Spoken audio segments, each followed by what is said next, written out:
the 49ers turn to shine. A man called Hacksaw stuffed Pete Johnson at the goal line. San Francisco won Super Bowl 16.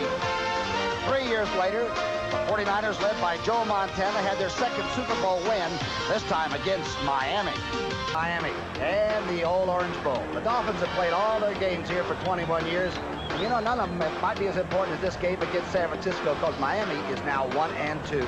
And it's hot. 75,000 plus. A sellout here at the Orange Bowl to watch the Dolphins come back. Maybe, huh? Temperature 88 degrees, humidity 61%, a 9-knot breeze right off the ocean. Might affect the kicking, but we'll wait and see. And of course, this is Florida. You better believe it is sunny. Hi, everyone. I'm Tom Brookshire. Along with me, the Super Bowl coach from the Philadelphia Eagles, Dick Vermeil. Dick, Kemp now has a starting game, a win under his belt for the 49ers. Has he solidified himself and the 49ers, do you think?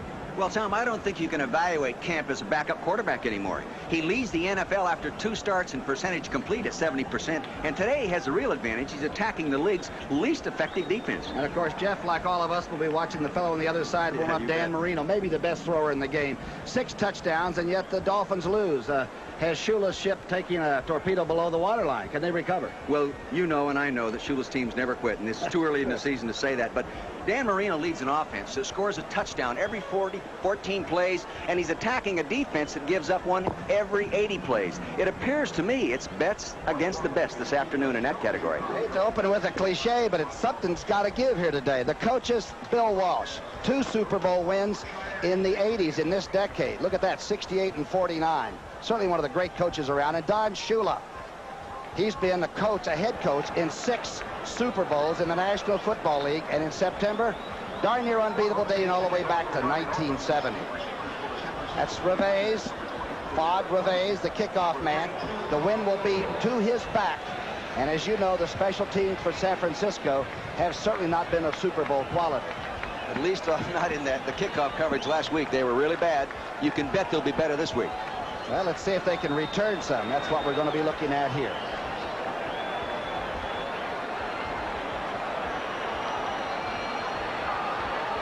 Harmon, of course, is back to kick. He's standing on the San Francisco 2.5-yard line. Miami is the best AFC team against NFC teams, 43-9. Derek Harmon back. And Carl Monroe. And Reveiz will do the kicking. Miami is 1-2. The last time they were 1-2, they won 9 of their next 11 games. Went on to the Super Bowl. Out of the end zone, and the 49ers will take over on the 20-yard line. Number 9, Jeff Kent. He said, his mother said, tell Tom and Dick I am 6 foot and 1/4 inch tall. And we're not going to argue. If that's what he says, that's what it is. The defense against young Kemp. T.J. Turner, the rookie. Bob Baumhauer's got a bad knee. And George Little at right defensive end. Brzezinski, Ship, Offerdahl, the rookie, he's a good one. And Mark Brown is in for Hugh Green. Look out for this secondary. Langford and Judson and Blackwood and Brown, they better get on the horses.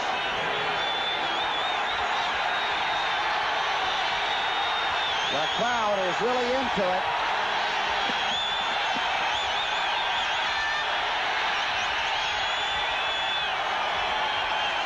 Straight ahead to Roger Craig. No.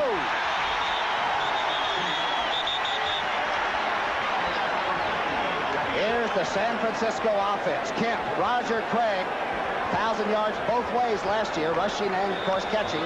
Harmon is still in there. Prince can't play. Clark and Rice, 2 of the best outside. Bubba Paris, Ayers, Quillen, Cross, Farnhorst, and Francis. That group is not a real physical group. They're a more mobile movement group, and I don't know how effective they'll be at just knocking you off the ball, Tom. 2nd down and 8. Kemp. As Clark ran a different pattern, and Kemp just threw it away. Jeff Kemp went one way with it, and Clark went to the sidelines. He was supposed to go up, at least the quarterback thought he was going to. It appears that Kemp thought he was going deep. You'll see in the middle of your screen now Dwight Clark driving off, going to the right side. Now he's going to break an out pattern right there, and the ball is thrown deep. Miles over his head. Breakdown in communication, Tom. 3rd down and 8. really into it. Third down and 8. The slant pattern in and out of the hands of Clark at the 31-yard line. Bud Brown was in there to defend against the pass. That's a tough one to catch when you're coming right inside, Tom, at a safety like Bud Brown, number 43. He gets a nice inside release, not a big chuck right there. I don't think he took his eye off it. I just think he dropped the ball. This type of receiver, Dwight Clark, has caught too many going inside to say that he heard footsteps. Runager kicking from deep in his own territory, unusual. And Jim Pruitt, who already has a touchdown run back this year for the Dolphins, waits for it. Pruitt fumbles the ball. I believe Miami retains the possession at the 42-yard line, but it was close.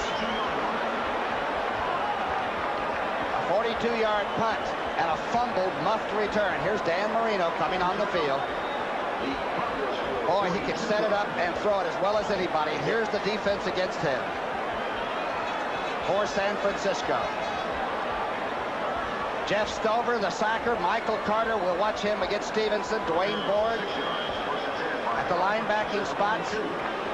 McCall, Ellison, Fawnhorst in there, and Keena Turner at right outside. McKyer and Griffin, the rookies. Williamson and Locke, the Pro Bowl veterans.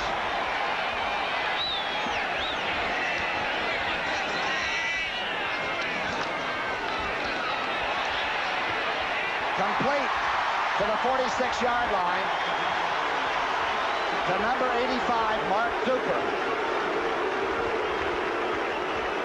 A 12-yard trigger pull. Here's the offense. Hampton, Woody Bennett, the blocking fullback. Duper and Clayton, two of the very best. Cleveland Green, Foster, Dwight Stevenson is the best in the NFL at offensive line. Ron Lee, Greg Cook, obtained from Green Bay, and Hardy's the tight end. They haven't had much opportunity to block the run, Tom. Yeah, they only ran 17 times last week against the Jets. That's Hampton on the toss. Oh, a loss of a yard. Good defensive play by Dwayne Board. That Dwayne Board is a hitter. He has been a hitter. Here's a guy that was cut from the Pittsburgh Steelers in '79. Right off the bat, he ends up with the 49ers, and he's been a winner ever since. Really likes to get after you. And they've got fresh defensive linemen, 9 for the 49ers, so they can keep fresh people coming if you want to throw it, and that's what we expect from Dan Marino. Yeah, you know, the offensive linemen from Miami weren't talking about the normal group. They were talking about Charles Haley. They're scared to death of that guy's quickness, the young rookie. He's a comer. Second down and 10, facing Marino. He's got time. Marino overthrows, intercepted by Ronnie Lott at the 25.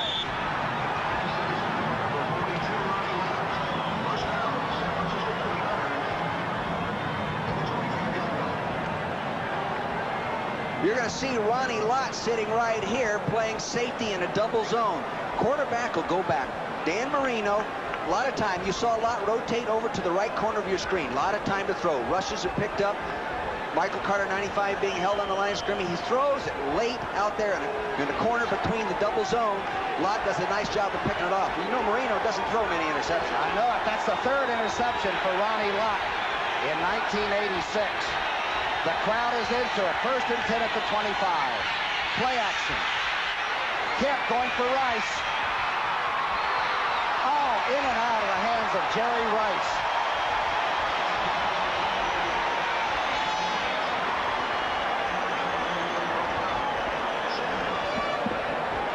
You're going to see Jerry Rice right there, number 80, being covered by Judson and Paul Langford right there. The ball was in against his hip and rolled off his hip, and the size of Rice's hands, you can't believe he could ever drop one. I've never seen a pair of hands any bigger than that guy's. Well, Harold Carmichael's 6'9", and his hands look about the same size. Yeah. They were unbelievable. I put my hands up to him yesterday, Tom, and it just dwarfed my hands. Kemp is 0 for 3. Look at the size of those hands on his hips right there. What a player. He's the game breaker for the 49ers. Second down 10. Kemp overthrowing Mike Wilson, and Wilson really gets a shot by Brown.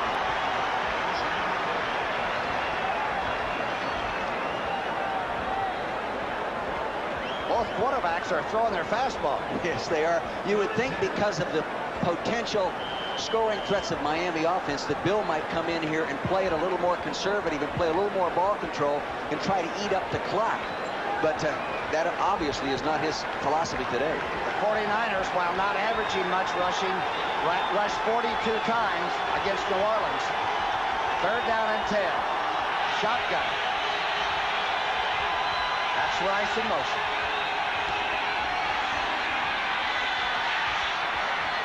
Rice has it off his hands at the 47-yard line of Miami. He was open. He was open. Tough ball to catch. Rice was coming down the hole, looking back over his inside shoulder. The ball was thrown slightly over his outside shoulder. You're going to see Kemp here in the shotgun, take the snap, have good time to throw. Rice moving to the right side of your screen will work down the middle from the right. Here he goes, number 80, and you see the ball was over his right shoulder, and he didn't have time to turn. Tough to catch. Pruitt waiting for Runinger's kick. Pruitt at the 26, holds on to this one. Pruitt gets to the 34-yard line. An 8-yard return. Wow. 2 high-powered offenses and no score. This is today's Chevrolet S10 Blazer. For the fun, for the choice, for the town, or the great outdoors, it's all there for you. Weekends, work, or just plain cruising. Chevy S10 Blazer can do it all with versatility, style, and a touch of fun. No wonder it's America's favorite sport utility vehicle. Now the big one. Get 2.9% financing or up to $750 cash rebates on most new 86 Chevy trucks. When you start something good, everyone wants a piece of it. Think light beer from Miller. Now there's lots of light beers out there saying they're less filling. Heck, that was the easy part. The hard part is brewing a light beer that tastes great. That's why Light's always brewed only with the finest ingredients. To let all that great beer taste come through for guys like you and me. The taste that's made light beer from Miller America's favorite light beer. Hey, I always thought it was an easy opening can.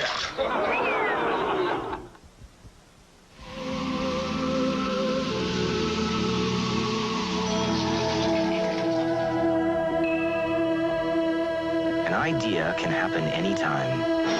When you work for Hewlett-Packard, you don't just sell business computing systems, you solve problems. So when you have an idea, you do something about it. You never stop asking, what if? You know that electronic mail project for the bank? What if we used HP Message?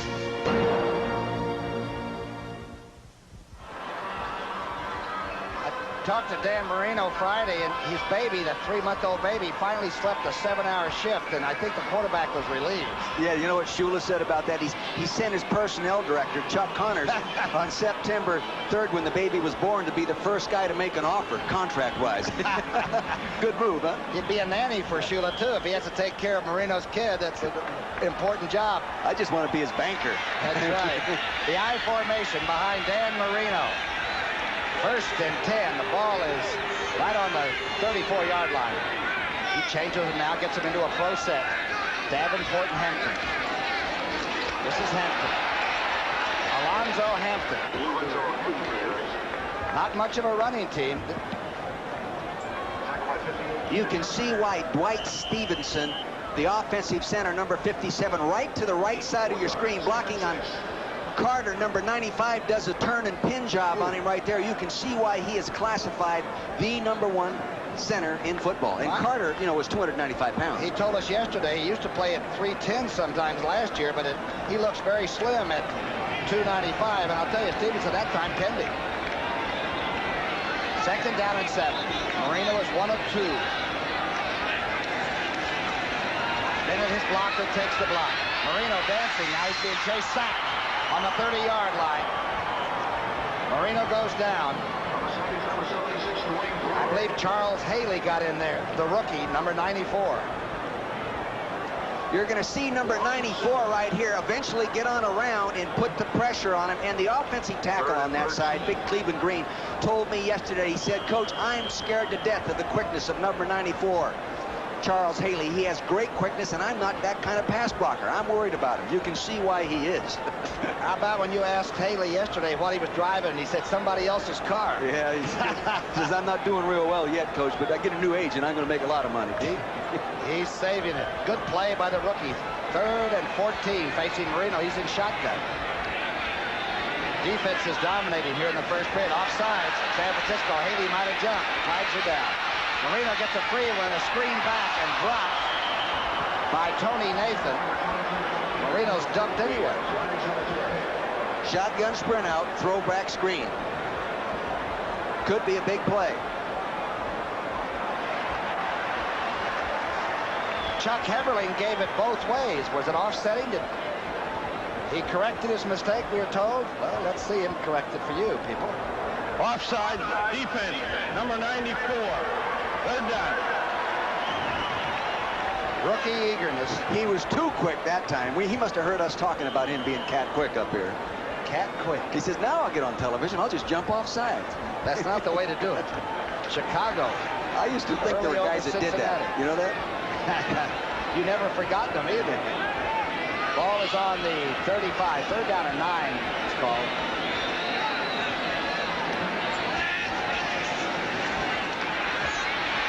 Good pass rush. Marino's down again. The second sacked at the 24-yard line. Board this time, and Stover both there. What we're going to see here is Board, number 76, working from the left side of here on Greg Cook, number 68, and beat him hard to the outside. Here he goes working up outside now, working around him. He got a little too much forward weight for it. He works right up underneath. Boy, sometimes you can hurt a quarterback coming in behind like that and get on his legs now. Stover got half of that sack, and now you're going to see one of the great kickers, punters, at least for height and hang time, Reggie Roby.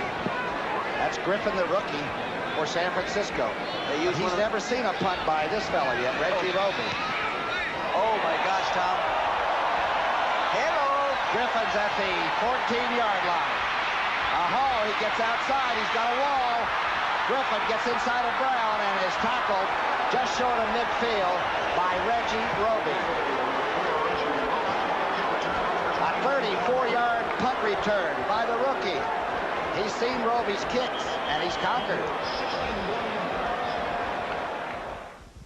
Sometimes getting car financing turns out to be one long hassle. What kind of car did you have in mind? A Fiero. Oh, an Italian car. It's a Pontiac from General Motors. They make Chevrolets, Oldsmobiles, Buicks, Cadillacs. GMC trucks. This is none of my business, but those are not Italian cars. Make it easy on yourself. Finance your car or truck right at your GM dealer with GMAC. You understand, we do have to know what you want to do with all these cars. Nobody knows more about financing and leasing cars than GMAC. Ladies and gentlemen. Not everyone got a vacation this summer.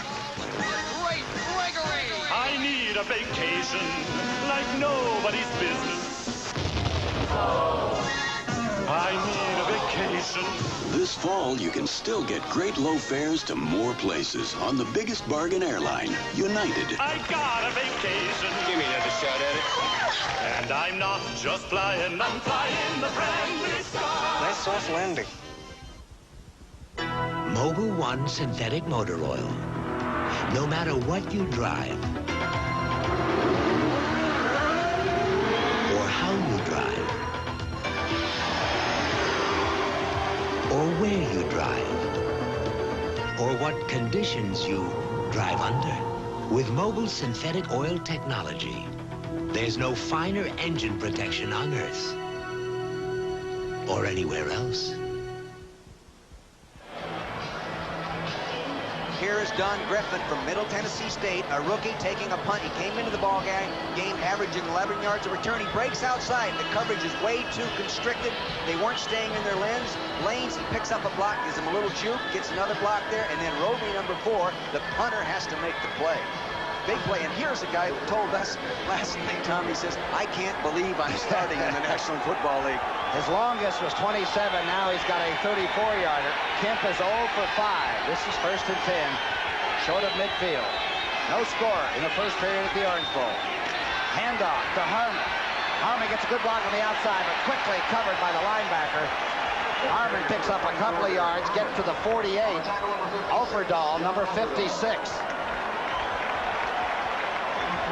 There was a great block by number 61, Randy Cross, the offensive right guard. Watch him as he pulls and gets a takedown. Boom, right there, down on the back. There he goes back up inside. Then some other defender, Oferdahl, number 56, has to make the play. Great block by Randy Cross.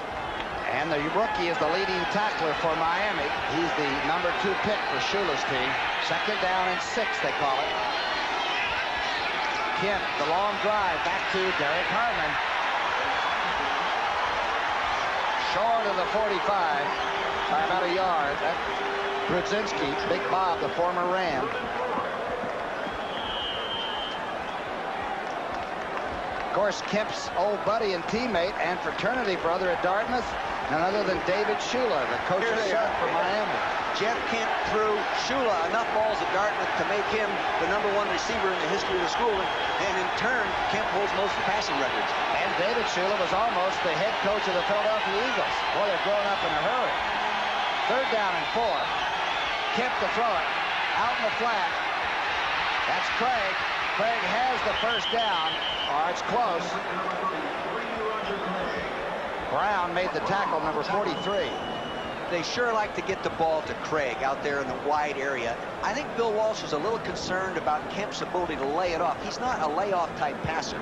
What he does best is go downfield with the ball, and he doesn't think Craig, through the end of the season, will end up catching as many balls because Montana's not being there, and he has that great layoff touch. And of course, Craig is not only one of the best running back, but he's also one of the great pass receivers. He's got good hands and a real sense for finding the open place. This is a close measurement. The way the defenses are playing, 1st down is going to look like T-bone steak. Well, and so far, the Miami defense is playing a lot better than they looked last week, too. You'd go for it, would you, Dick? I think I would against Miami because you know they're going to score some points, and by gosh, you're already in good field position. You've got to have confidence that you can make 4 inches. Well, and if you punt it into the end zone, you would get 20 yards and give the ball up. That's right.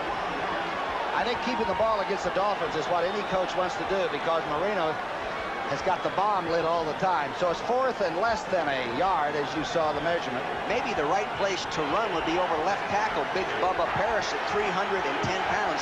He's the only monster on that offensive line. The rest of them in the 265, 266, 265, 270 category. And fans, believe this or not, that's a small offensive line today. It's scary, isn't it? Joe Cribbs is not playing. He's almost able to. So right now you've got Craig back in there with Tony Cherry, the rookie, and a short yardage offense. He made it. Kemp got it. And the coach breathes once again. You got to make those kind of decisions. You know, I've made some of those decisions, some of them wrong, some of them right. And you can second guess yourself so many times on Sunday night when you've made the decision and you end up losing the football game and get nothing out of that decision. And everybody else does it on Monday. Oh yeah, that's part of being in that league. Jimmy Mora's team, surprise, surprise. The Eagles leading the Los Angeles Rams. Rams may have been looking by them. 1st and 10. That's Francis, the tight end, in motion out of the shotgun. Kent, cross to Francis. That's Clark down the middle. Clark down to the 25-yard line. Francis, the tight end, went in motion, and they used the under pattern by number 87. Bill Walsh likes these little delay type patterns. Let the zone drop. You can see him right over here on the left side of your screen. He'll go out there now and just sort of delay, let people clear it out inside. The zone coverage drops deep. Now you'll see Clark appear to the left side of your screen, catch the ball, turn around, work upfield in a great big zone. Linebacker Jackie Shipp, number 50, has to come in and make the play. 92nd game in a row that Clark has caught a pass in the NFL. Craig to the outside. Puts a shoulder to the defender, short of the 20-yard line. He attacked the tackler that time. Pretty good linebacker play by Mark Brown. You know, he's filling in there for Hugh Green, who has a fractured kneecap with tendon damage as well, and they really missed their defensive captain. He had 4 sacks on the season, and they were getting more rush out of him than they were getting out of their down lineman. That's part of the problem. Part of the game plan for San Francisco is to get on the board first, isn't it? Isn't that always the way it is? They get 7 or 10, and then they sort of make you change your tempo a little bit? Well, they're a great first quarter team, Tom. They've already scored an average of 8 points a quarter in the first quarter. Second down, 7. Action goes to Craig. Craig still driving, gets inside the 20 on his own, scrambling to the 16-yard line. Most of that was done just by number 33. The thing about Roger Craig that makes him so unique and powerful for a relatively small fullback at 224 pounds is his leg drive. He brings those knees to his chest and rips them through tacklers' arms. Does a heck of a job with that, Tom. Had a tough rushing day against the Saints last week. Yes, he did. They just started beating on him in the first quarter and never stopped. Well, his career average is 4.3, so he's a long ways behind his career average right now. You saw those numbers. Big play, 3rd down and 3. Quick drop. Kemp now going to his second and third receiver. Touchdown to Jerry Rice. Kemp quickly got off his intended receiver 1 and went to 2, and that was a strike. An 18-yard TD pass.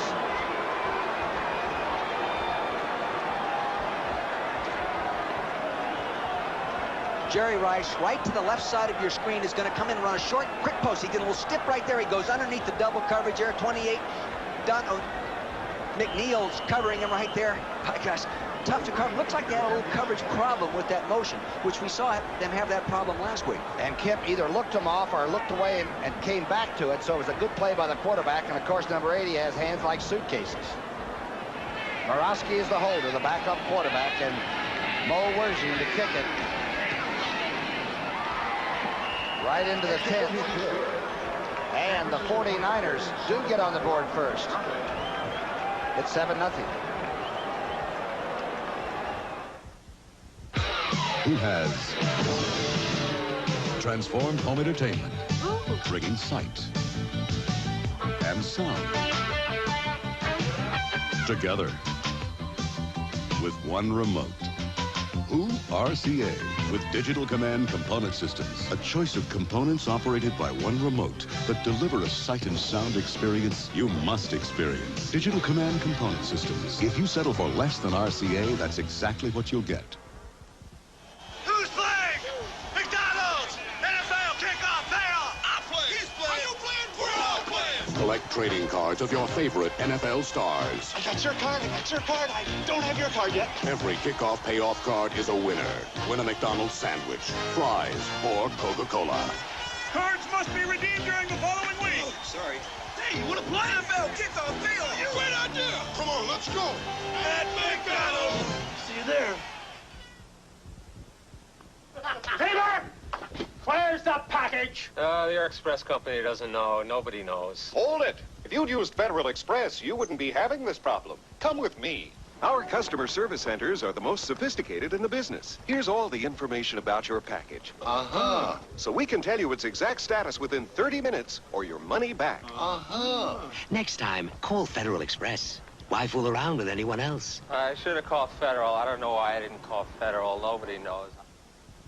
When the Spartans rock, Lorenzo rolls. Lorenzo White continues on his run for the Heisman when Michigan State hosts the Hawkeyes of Iowa next Saturday on CBS Sports. But, Dad, that's my 4th touchdown pass of the year. You're upset because it wasn't perfect, son? Well, Jack's a pretty good quarterback, too. But that's Jeff Kemp, who just threw that strike to Rice.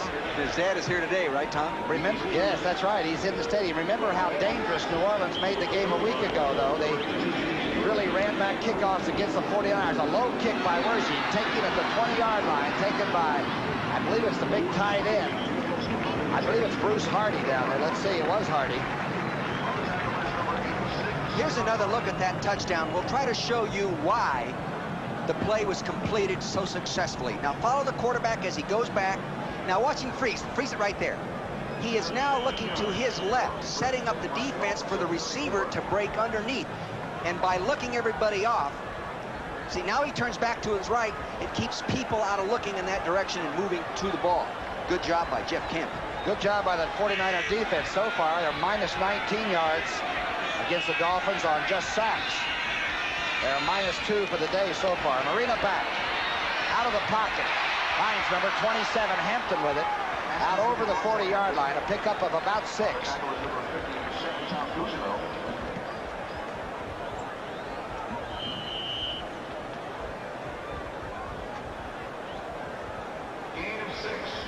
Should instant replay be used in the NFL? That is the question we're asking in our CBS Sports poll. You can cast your vote by simply dialing the number listed next to the category of your choice. There's a charge, by the way, of 50 cents per call.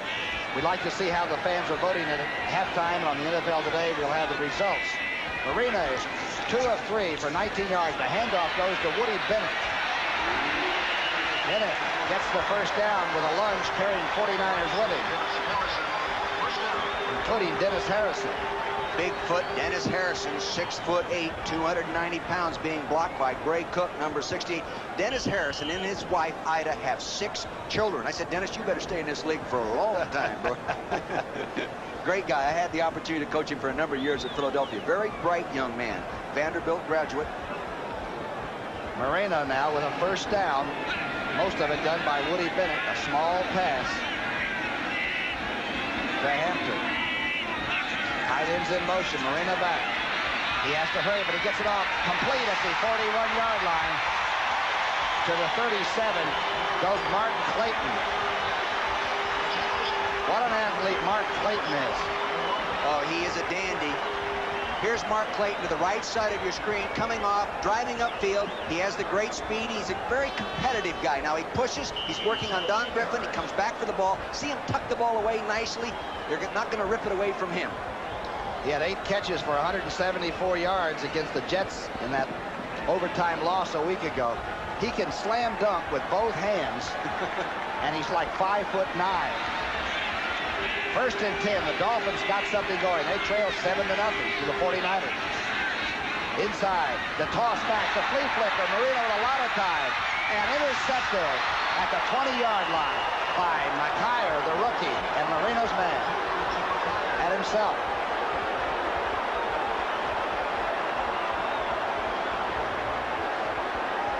You're going to see on this end zone shot, a man going in motion across the middle of your screen. He's going to go back. He hands the ball off. Now he turns around and flips it back. Lorenzo, see him, number 27. Now, for some reason, he throws late to his left. The coverage covers 2, which we call double zone, and there is old Mr. McKyer, number 22, making the play. He wanted to go deep, but the coverage went too deep zone.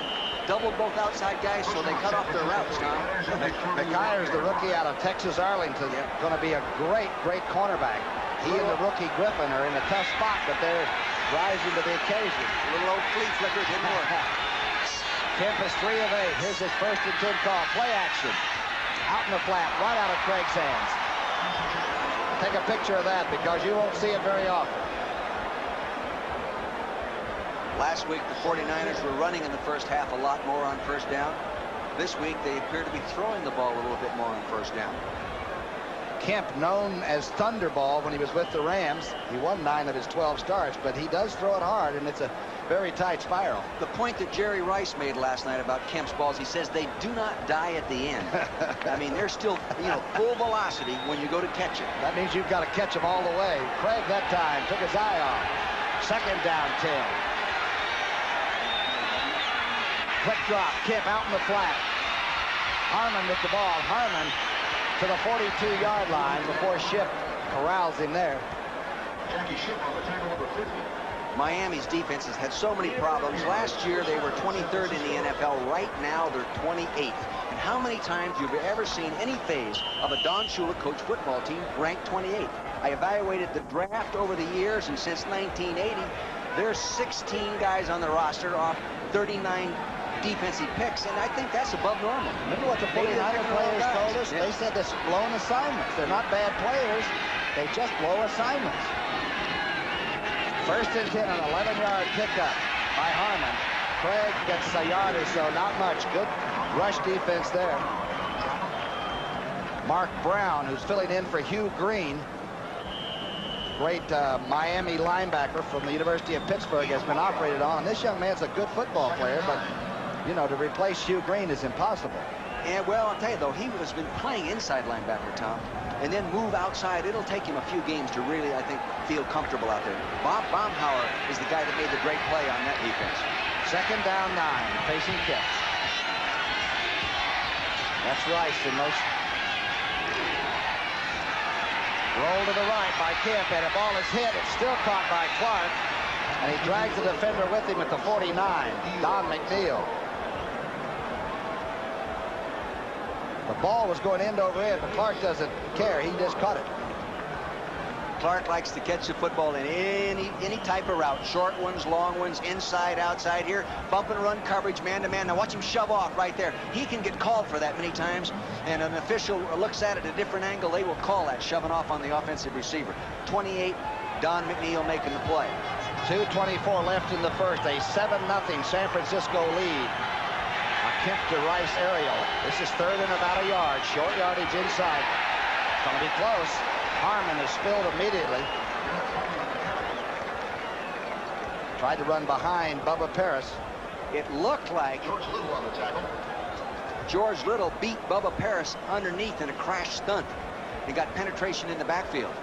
You were talking about how the leverage in this young man was pretty decent on Little, huh? And watching on film, or actually now tape, over the week, I thought Little was one of the highlight players of their game against the Jets last week. He was physical at the point of attack, and I think he'll challenge old Bubba. And the Dolphins won that one, and this time strategy calls for a punt by Runninger. He had 2 inside the 20 last week against New Orleans. He's a very good kicker for the corner. He's second in the NFL at dropping the ball inside the 20 right now. He does it real well. Nat Moore is waiting and lets it go. It kicks back, and it's going to be downed at the 8-yard line. Good coverage by San Francisco. 1:54 left in the first quarter, and San Francisco leads 7-0. Well, these trivia questions are tough. Okay, Boom Boom. What did Al Capone say when surrounded by the FBI? Heck it, Bob. He's right. I don't believe it. Name the English band that performed the first rock opera. Who? He's right again.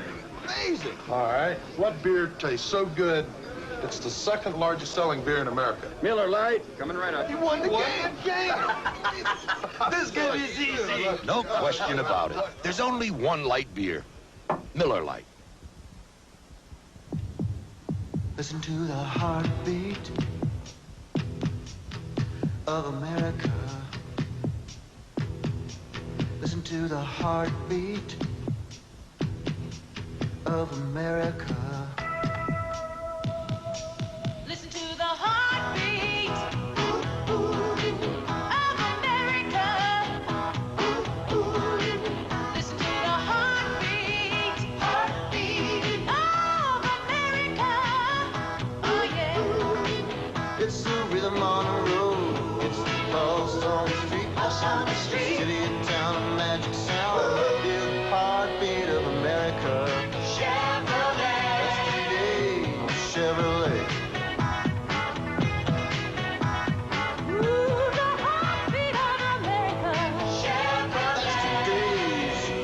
Chevrolet.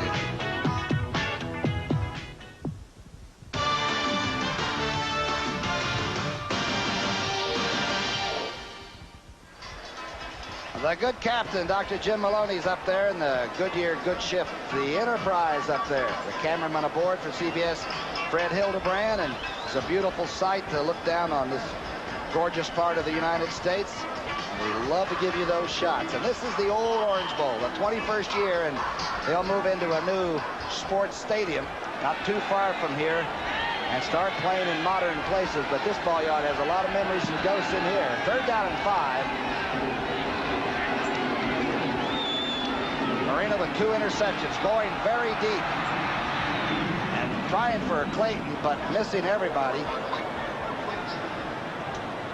Tim McKyer did a pretty good job of covering him. You know, Mark Clayton told me yesterday, I said, what do you think about those rookie corners? He says, no, sir, Coach. I'm not going to give you any information that might fire up those young guys. I'll just do what I have to do against those guys. How about the 2 of them? You know, he and Griffin are both roommates. Yeah, I know it. And I thought, boy, last night they probably turned out the light together and said, Dan Marino tomorrow. You know what I mean? You know what he said to me? I hope that Haley kid is as quick as this week as he was last, as we mentioned earlier.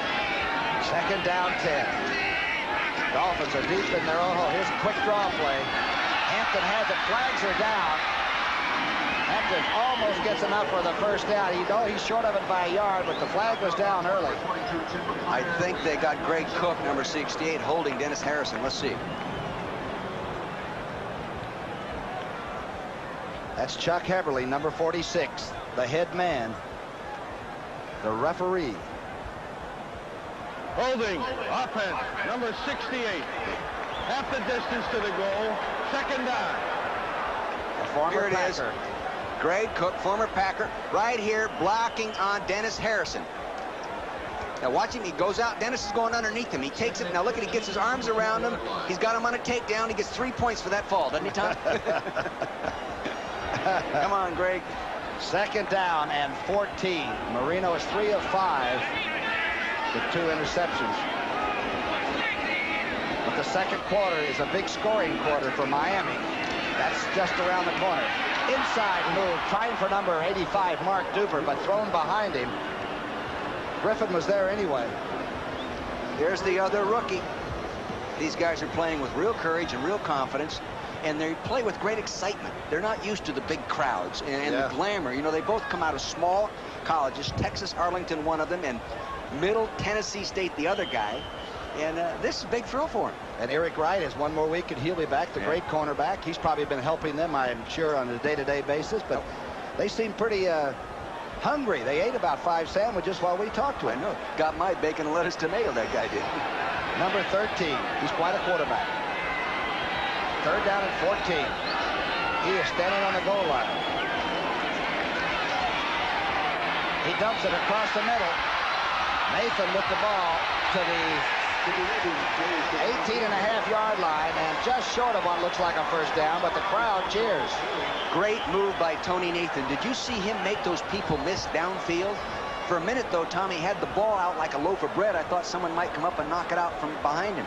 Tony's been averaging 8.5 yards a rush. He just hasn't played very much because he had a hamstring problem during training camp. Let's see. It's going to be another close measurement here. A little check pass right out of the shotgun, and Marino just dumped it to his good pass receiving running back. You know, Marino has been a slow starter so far this year in the first quarter in producing points, only scoring 14 points in 3 games, but the second quarter has been outstanding. We're talking about inches now. Now the tight ends are coming in. Let's see. The punter comes on. He's got to punt it down there, Tom. Hey, Roby, number 4, comes on. A few boos. Not against Roby Arshula. Just the fact that the coach is being sensible. Plus, they're 0 for 1 so far this year in the 4th down attempt to try to convert. The last punt by Roby was like our blip above. It was 4-8 hang time, but it was returned. Coverage did a poor job. You should be able to cover a 4-8 hang time punt. Griffin is back waiting on the San Francisco 35.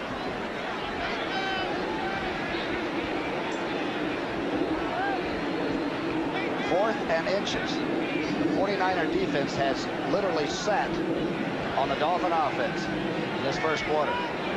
The tight end snaps. This is Bruce Hardy, the snapper on this. Ooh, it's a big kick. Griffin's going to field it at the San Francisco 26.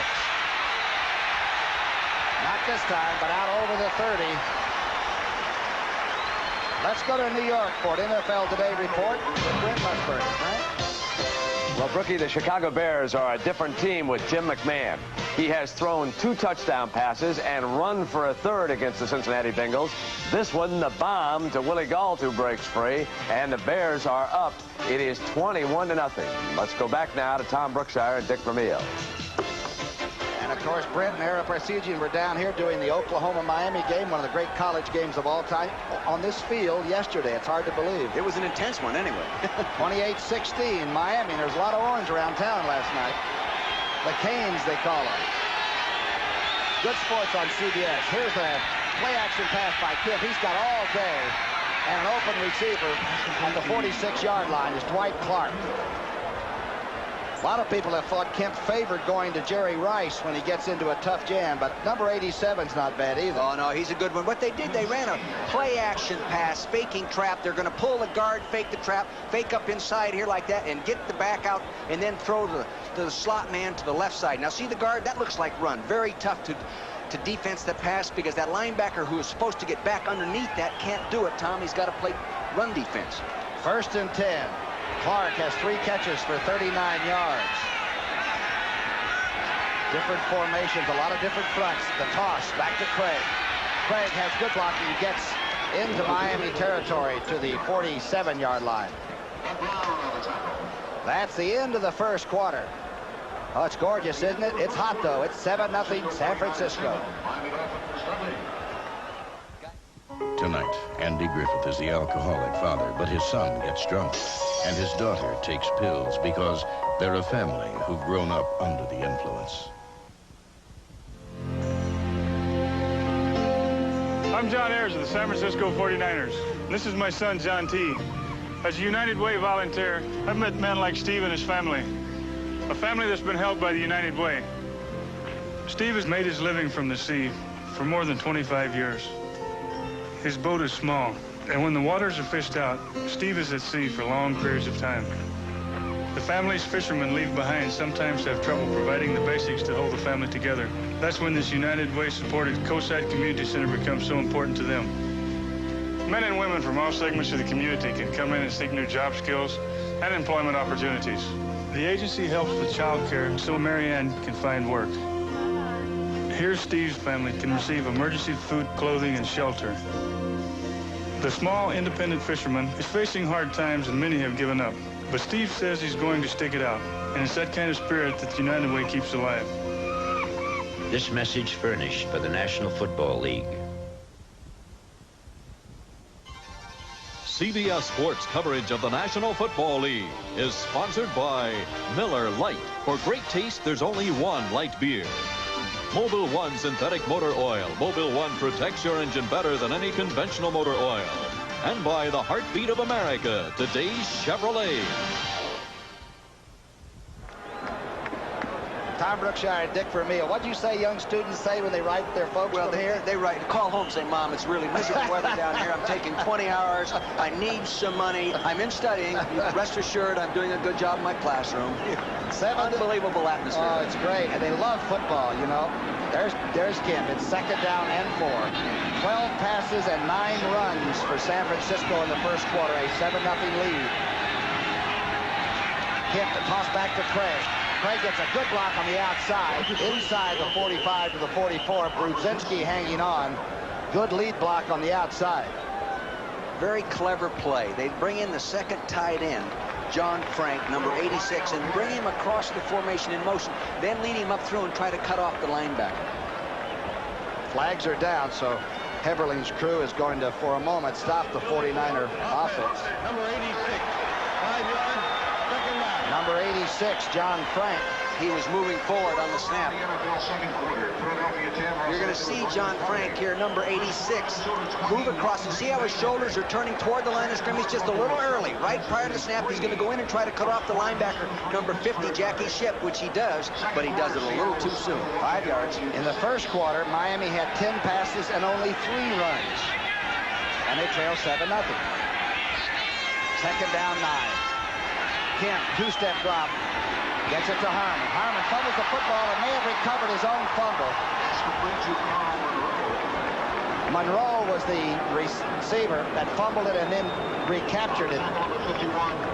You can see the inexperience at the right outside linebacker position in Mark Brown. He was late in getting out there on the receiver, and it almost cost him a big one.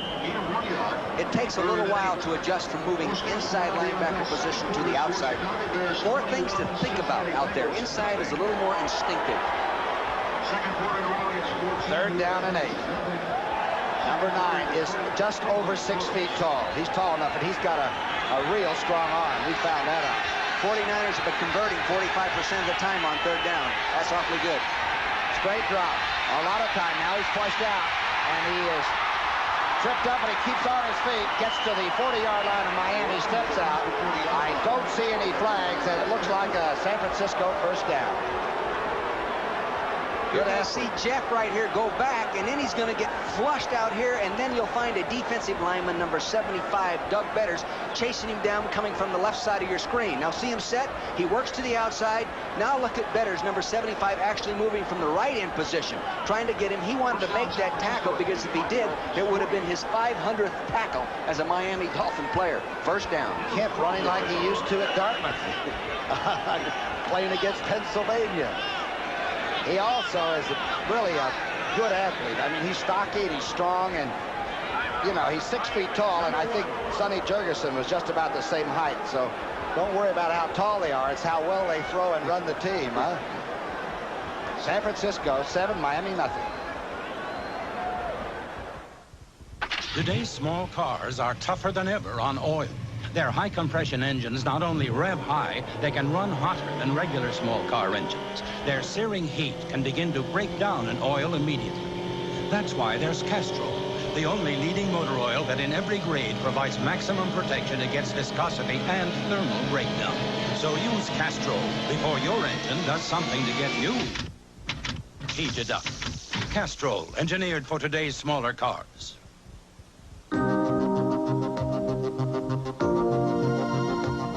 You finally get the answer, and now you can't wait to tell someone. Here at Hewlett-Packard, we never stop thinking about how our business computing equipment can be used to solve your company's problems. It's the Hewlett-Packard way of doing things. We're always asking, what if? I've got it. They need easy access to their database, right? What if we use the personal productivity? Since I hung up my size 19 sneakers, Dave and I always get together for a few Miller Lights. And argue about who was the greatest player. You were the greatest. No, Bob, you were. At least we agree Lights taste is the greatest. Yep, Lights also less filling. And you can't afford to get filled up when you're the great Bob Lanier. Come on, Dave. You won the MVP and the championship. Those were the 2 biggest feats in basketball. No, Bob. Those were the 2 biggest feats in basketball. For the biggest taste, there's only one light beer, Miller Lite. Magnum, television's favorite private eye, returns for his exciting season premiere in a special 2-hour episode, Wednesday on CBS. 24 years as the head coach of the NFL, and Shula went over to the officials and says, come on, let's get it going. He didn't like how long that timeout was. You know, it's hard to say who the greatest football coach is in the NFL, but when you start talking about placing someone in that category, you have to start with the likes of Don Shula. And Bill Walsh. And Bill Walsh, if Bill had been in the league as long as, say, a Don Shula, not getting the opportunity to start as early in his career as a head NFL coach, I'm sure he would automatically be in that category. Kemp comes to the line, first down and 10 after his scamper. Right on the Miami 40. Play action. Getting chased out and throws it off balance, and it's in and out of the hands of number 85, Mike Wilson. The ball was thrown in error, but it wasn't intercepted. He was lucky. You're going to see Mike Wilson crossing your screen right to left, coming in motion. He doesn't actually get there. Now he's going to come underneath. See him right there? Actually was being held right in the middle of your screen, lower left-hand corner. Now this ball is thrown late, and Bud, here comes Bud Brown, number 43, and he really gives him a pop. Good pressure by T.J. Turner, the rookie out of Houston, at that left defensive end spot. If Miami is going to be effective defensively, they've got to get more pressure out of their 3-down lineman or 4-down lineman. Kemp is 7 of 14 for 72 yards and the 1 touchdown. Second down 10. Deep drop. A lot of time. Now he's chased and throws it off balance and wastes it away. Big pressure by number 71, Mike Charles. He just came off the suspended list about 3 days ago, didn't he? Yes, he did. You're going to see the man in motion right here now working across Dwight Clark, number 87. He's going to straight back now. You can see on the nose 2 people working. There's Mr. Ayers, 68, working on Charles, 71, and he just kept on coming. He should be fresh. He hasn't been around for 4 weeks. Yeah, for 20 days. Third down and 10. Kemp on a straight drop. The blitz is on. Kemp lets it go and wastes it out of bounds.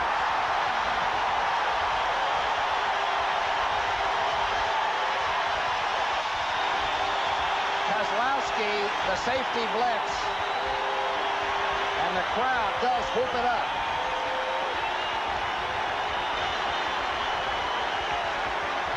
You're going to see these two people, there they go, rolling up inside. Number 56, Alfredelli has no sacks in his career. He almost got his first one right there. And Mike Kozlowski. Here's Runninger kicking it up. Poocher heading it for the end zone, or not the end zone, but the out of bounds. And this one got up in the breeze and strayed a little bit. Let's see. The Zebras are walking it back. It looks like the 18-yard line, and Runninger isn't happy.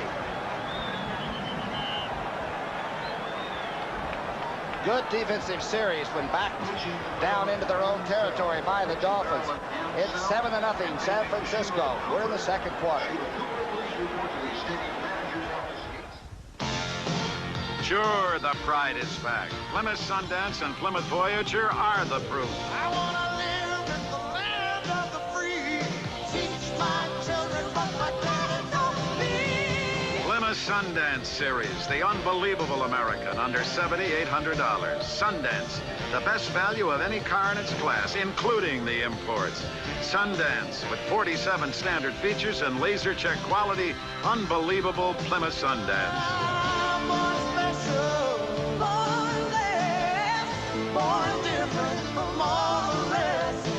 Versatile Plymouth Voyager with front-wheel drive, car-like handling and comfort. Spacious Plymouth Voyager, still way ahead of the competition. Sundance and Voyager are backed by Plymouth's 5-year or 50,000-mile protection plan. Now you know why the pride is back. The pride is back, born in America again.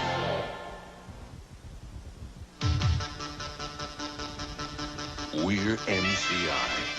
We match ourselves with a worthy opponent, then put them to the test of competition. And because we compete with tenacity as well as technology, we've built a network so modern, it enables you to leverage our knowledge to your advantage. MCI, thousands of people who compete for one reason, to help you win. MCI, communications for the next 100 years. When the Spartans rock, Lorenzo rolls. Lorenzo White continues on his run for the Heisman when Michigan State hosts the Hawkeyes of Iowa next Saturday on CBS Sports.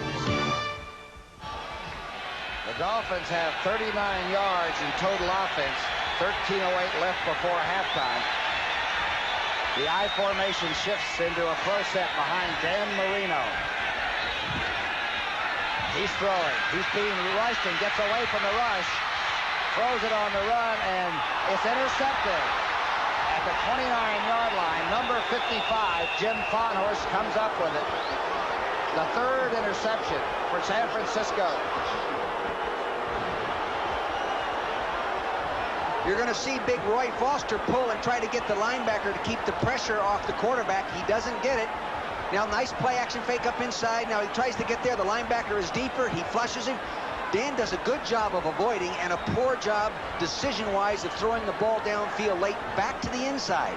Interception, and he's only thrown one interception every 33 pass attempts in his career coming into this ball game, Tom, and he's already thrown 3. Big pressure that time by young McCall at 6'6", who allowed Fonhorst to make the interception. Well, I'll tell you this, an interception costs you 5.5 points every time you throw one more than your opponent. Well, that sounds like 16.5 points already. Kemp back to work on 1st and 10. Receiver had fallen down, John Frank.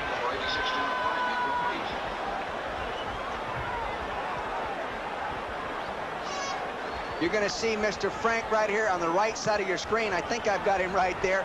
Here he's going to come off. He's letting everybody else clear out. He just chucks that linebacker, works right there in that little 4-yard type pass, and for some reason, it was thrown behind him. This is grass, natural grass here at the Orange Bowl. In '76, they went from a rug that had big seams in it that was worn out, and they put real grass in here, and the 49ers play well on natural turf. 2nd down, 10. Harmon hit hard at the 25 and straightened up by Mike Charles. Charles was suspended back on the 6th of this month when he showed up late for practice. He refused to take a physical then, including a drug test. He did take a physical finally on the 10th. He was reinstated on the 26th. Right away, somebody stuck their finger in his eye the first day he came back to practice, so it's been rough, but he's very agile, a very good rusher. And Shula said if he's going to help us, we might as well have him to play San Francisco. Get his life straightened together, get it together. 3rd down and 6.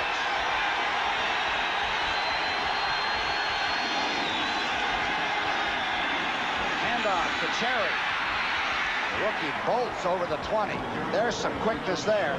He is very quick, very quick. He's very small in stature, 5'7", 187 pounds. But he led the Pac-10 last year, Tom, in all-purpose yardage with 1,573 yards. So he can carry the ball. You know, it only weighs a few ounces, you know. So you don't have to be a giant to run with it. It does. It weighs 14.5 ounces. Did you know that? A football does? He really, I did know that. He really has great legs, too. He really has the good calf muscles, good definition. It's just all sort of pushed down and compact into a little 5'8" frame. He was born in Tripoli, wasn't he? The son of a service person. That's right. For our country. Yeah. Playing like gangbusters. It's going to be short of the 1st down by about the length of a ball. Walsh always looks the same. Wershing will come in now. He doesn't look up at the bar. He will just look for the shoulder of the holder, Morowski, and keep looking down. You know how these kickers are. Yeah, I know. He came into the game only needing 40 points to reach 1,000 points in his career, of which only 12 other NFL players have ever done. He's amazing. Looking down still now. You notice he hasn't looked up. He likes to kick off the natural grass. He is 7 of 9. This is a 36-yard attempt.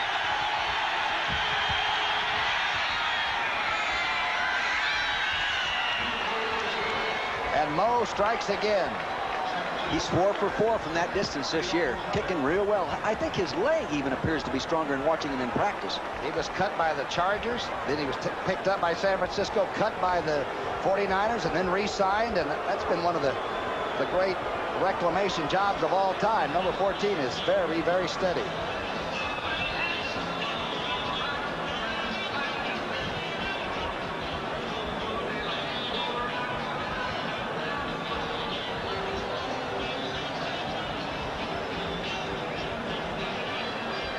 Yesterday on this same field, we talked about the Oklahoma game.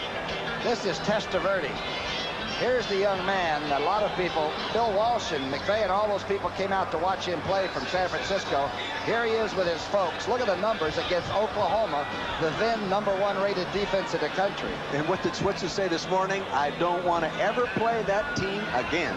He said he's the best quarterback Oklahoma has ever played against in 21 years. I bet Bill liked what he saw in watching that guy. Of course, everybody did, you know. Well, if Joe Montana decides that he can't play, a 6'5" quarterback who weighs 219 and scrambles so well as he did against Oklahoma. Right, and they have so many early picks next year, they might be able to maneuver and get a shot at the guy. 2 #1s and 2 #2s in next year's draft. They could draft up into a better position. Wershing's kickoff really deep with the wind behind him. And the Dolphins will take over at the 20-yard line. 3 interceptions. That ties the worst that Dan Marino's had since he's been in the NFL. Tom, you turn the ball over, you lose. That's all there is to it. You're going to lose if you turn the football over. You don't have to be a Phi Beta Kappa to figure that out. But I'll tell you this guy can come roaring back like a lion. The second quarter this year has been his best quarter, averaging 13.7 points a quarter in the second quarter. You better cover Clayton and Duper. You know, when they go in at halftime, don't leave them. Go right in with them. 1st down and 10. Marino looking at the defensive setup, which is a down 4. Misdirection handoff. Hampton is hit behind the line of scrimmage, and now he's going to lose more yardage. He's swamped under. Back on the 14, Dwayne Board was first.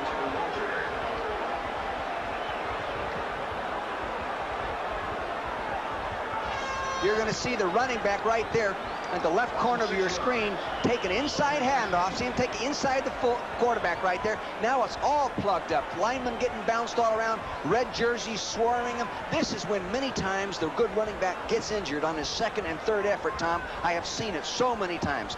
Play totally broke down and dominated by the 49er defense. And that's a sophisticated bunch. As we said, they keep bringing in fresh bodies that know what they're doing. 2nd down and 16. Marino still in a jam. spinning out to the right. Throwing on the run, complete. Clayton steps out of bounds. And I recall in the Super Bowl game when San Francisco beat this team, that in that second quarter, Marino rolling out got the time to throw against San Francisco and moved the ball pretty well. And this guy caught 6 passes for 92 yards in that ball game. He's an exciting guy to visit with. He has so much enthusiasm, and they say he's a little more of an intense type competitive receiver than Duper, though he's not quite as fast. He'll run right up on you, though, make you make a move. Yes, he will. 2 catches for 26 for number 83, and it's 3rd down and 7. Marino got some of it back. 10:36 left before halftime. Dominated completely by San Francisco. The blitz is on. Marino reads it, complete to the 31. Looks like enough for a 1st down from here. Matt Moore making his catch. And Matt Moore now will move past Larry Zonka as the total yardage leader of all time in a Miami uniform. That's right, Tom. He only needed 70 yards to add to his 7,100. No, he needed 7 yards. He only needed 7 yards. He had 7,170, and he needed that 7 yards to go beyond the great Larry Zonka as the all-time rusher receiving yardage man. Your decimal just moved on you. That was 9:56 on the clock. Big 1st down pickup by Marino and company. Handoff. Good handoff. Have to get the hole. Breaks through out to the 49-yard line. And the crowd comes to life. Ronnie Lott had to hold on for dear life. You know what happened, Tom? The inside linebacker shot and didn't hit the exact gap the ball carrier was running. Watch the linebackers here as they fire, and then the running lane open as a result. Now look at that. Boom, boom. There's the running lane. Good hold. He's up in there. Now the secondary has to make the play. Ronnie Lott making the play, number 42. He's going to bulldog him down. Get him down. There he goes. And Woody Bennett, the unsigned fullback, made a great pickup block on that linebacker. Woody Bennett can really block. He likes to block. It's the only thing he gets to do. He never carries it. A 17-yard gain. Suddenly the Dolphins make everybody tingle. Handoff. Hampton outside. Gets it through a good blocking hole and is still on his feet and breaks through to the 35.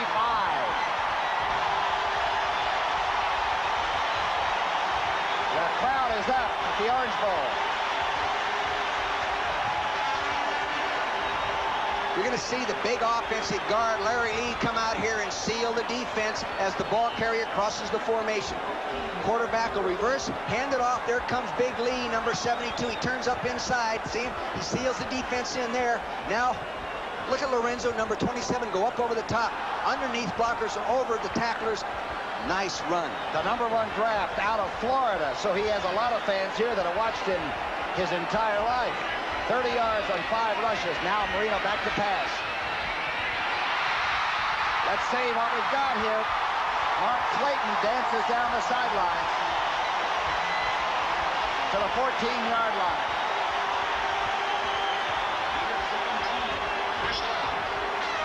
Here's Mark Clayton to the left side of your screen, isolated one-on-one now on the rookie Don Griffin, who turns his backs and run. He turns, now he runs the out pattern.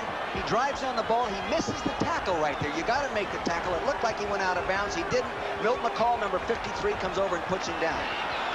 A stronger 175 pounds than the rookie quarterback thought he had a hold of. Marino with a move now. 1st and 10. Hampton, hit at the line of scrimmage hard.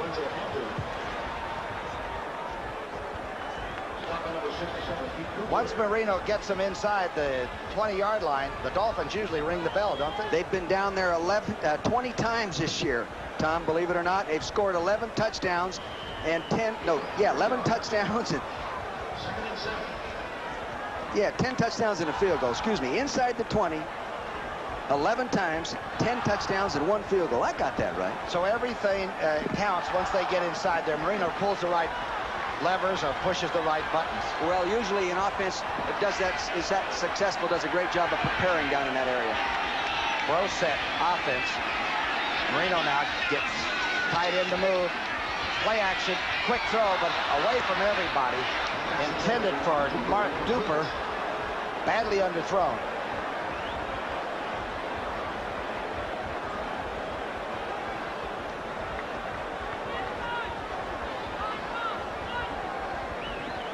Moore comes in now, and Pruitt,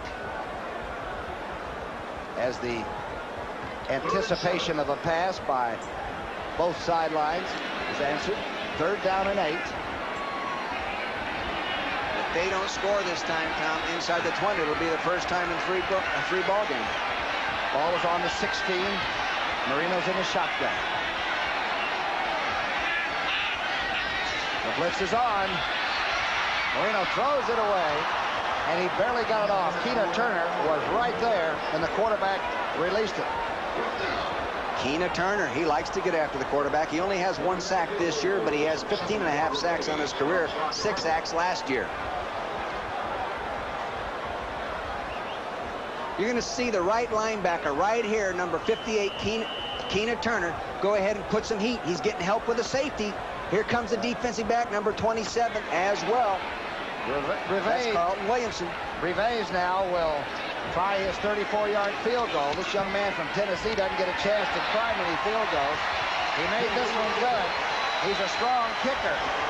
It's just that Marino gets so many touchdowns, the kicker doesn't get a chance to kick. 10-3, San Francisco. I was one of the toughest drill instructors in the U.S. Marine Corps. I marched my men through mud, snow, and rain. And after I turned those cream puffs into Marines, I treated myself to the best beer in the U.S. of A. Miller Lite. Light's less filling. And this taste makes me proud to be an American. As for you guys out there who spent 10 of the toughest weeks of your lives with me, I got one thing to say. How come you don't write? We're proud to say there's only one light beer, Miller Lite. Let's face it, I have a big appetite for life, and I don't want anyone telling me how to live it. The world is my oyster. That's why I carry MasterCard. It opens up all the possibilities and puts me in the driver's seat. Imagine all of life's possibilities with the great one at the wheel. No cazzo. Thank you. MasterCard. Oh, sweet it is. MasterCard. Master the possibilities. Pittsburgh nothing. It's heating up here at the Orange Bowl. Tom Brookshire and Dick Vermeil. That 34-yard field goal by Rivers got the Dolphins on the scoreboard in a quarter when they really like to play offensive football. There he is, teeing it up from Bogota, Colombia. Played his high school ball here in the suburbs of Miami. Went to Tennessee, played for majors there. He told me, he says, Coach, I get more practice at extra points and kickoffs than most teams, but I don't get to kick field goals very often, so I'm not going to really be ranked high in the scoring categories. Look at the legs on that guy. They're short and really compact. I said, how do you pronounce your name? He says, whatever you want to say. I said, well, give me a break. He said, Rivers. Rivers. Fod Rivers. Carl Monroe is waiting. The wind, of course, will be right in number 7's face.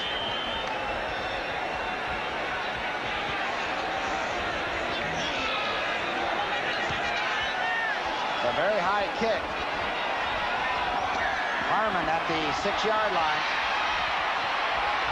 Bounces outside and is trapped at the 21-yard line. Jim Jensen comes down, the all-do-everything for the Miami Dolphins, to tackle on the special teams. Next week, it's the Vikings and Tommy Kramer. They're close to their goal of leading the NFC Central. They're 2-1, thanks to the great passing attack of Kramer. And, of course, Minnesota has got to stop. That's right, Walter Payton, the NFC's leading rusher last season. And, of course, the Bears are unbeaten and still banging away on Cincinnati this week. Next week, the Vikings and the Bears here on CBS Sports. And McMahon is healthy, which is bad news for everybody else. 1st and 10. Kip back to throw. It's his 18th aerial, and he gets Craig with it to the 25. See, that's just like running the football. Throw it, the ball's capped actually 1 yard across the line of scrimmage, and then they say, hey, go ahead and become a running back. Offerdahl made the tackle. And boy, can he tackle. Watching him on film in preparation for the game today, Tom, you don't see people strike people any better than he strikes them. Good leverage. He really gets the shoulders down, a head up, and wham, he lets them have it. As a rookie, he's already calling the defensive plays for Don Shula. He ought to be able to. He's a biomedical science major. Second down and 6. Tony Cherry gets inside, the rookie, the small one. Couple of yards.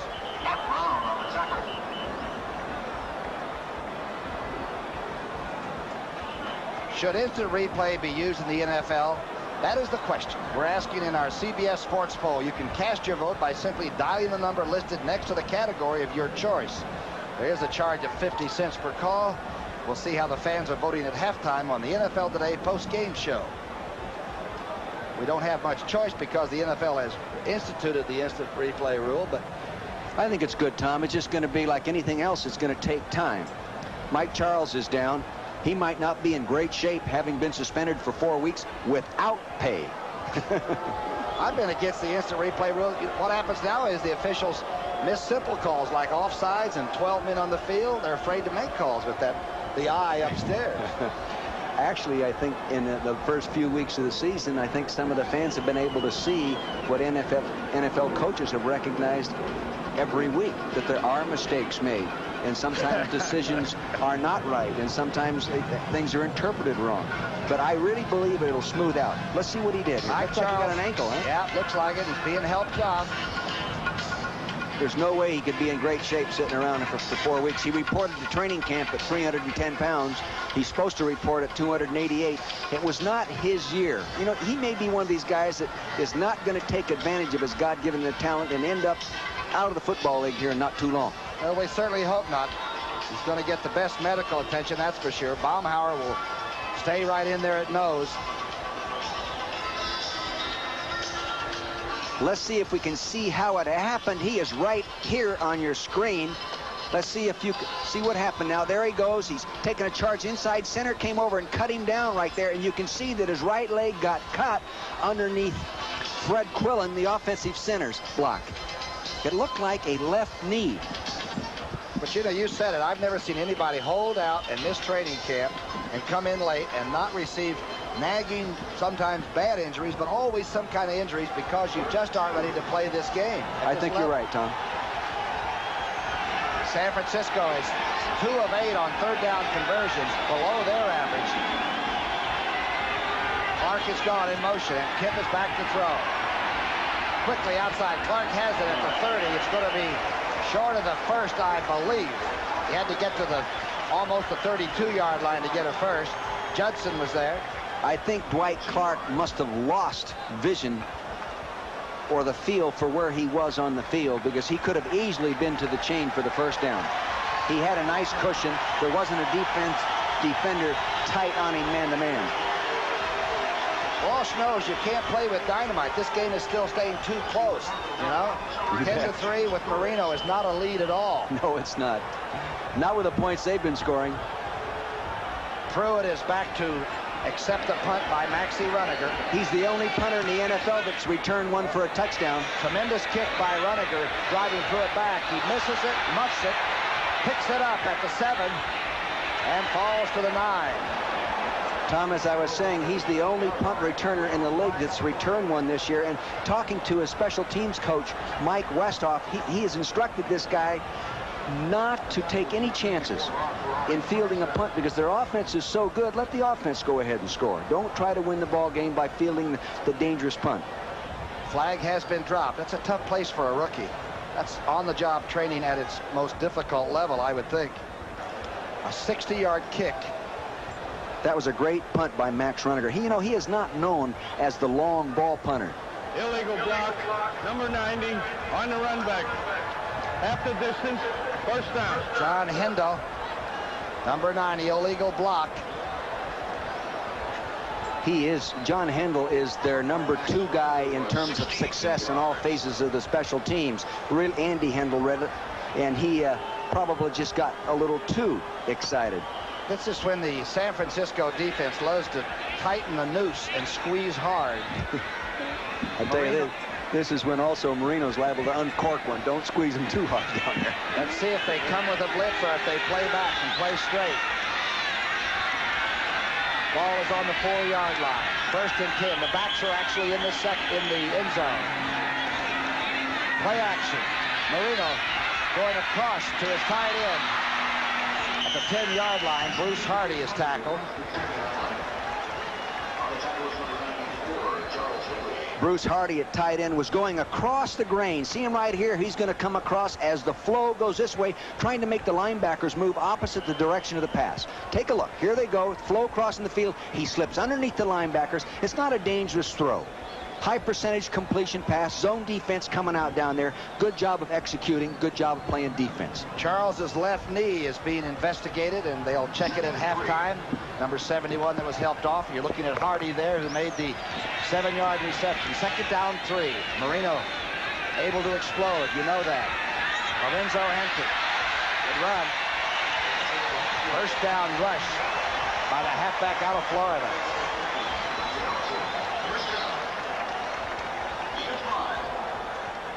Next Saturday, what a Saturday. CBS Sports presents regional college football action. For those of you on the West Coast, you'll see Arizona State, Dick Vermeil's old school, UCLA. And for the Florida viewers, Iowa takes on Michigan State. And Lorenzo White, some player he is. He had 192 yards and 3 touchdowns against Western Michigan. Next Saturday here on CBS Sports. Marino. Outside, overthrowing Hardy.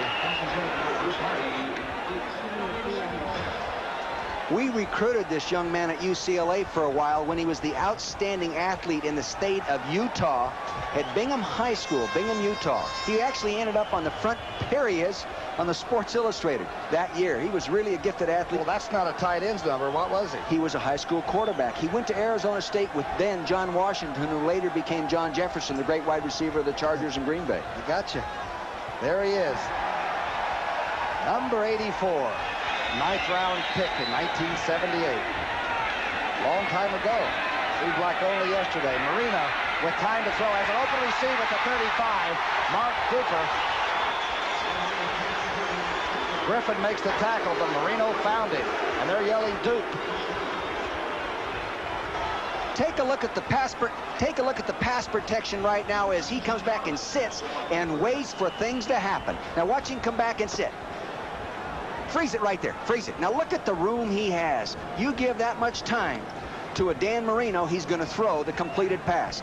Because this pattern takes a long time, regardless of how fast a guy like Duper is. An 18-yard reception by Mark Duper. The Marx brothers, they call him. Mark Clayton, Mark Duper. Play action pass. Marino quickly loading up and throwing a strike just short of midfield. Duper again.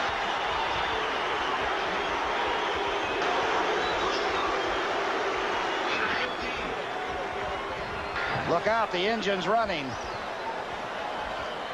Tom, what's amazing about Marino, follow him here. He doesn't have to be in perfect body position and all that kind of stuff to throw the ball 20 yards downfield there. He was leaning back, going to get hit right after he threw the ball by Dennis Harrison. He has such a strong, quick delivery, he gets it off anyway. What feet? And he's got a big brace on his left leg. His knee is somewhat hurt, and he's had it worked on before. Hampton at midfield maybe gets a half a yard. Marino can move the team so quickly.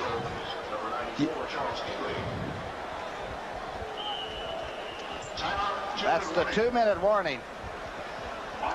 It's 10-3, San Francisco. Yeah, the pressure's eating us up. Yeah, it doesn't look like it there.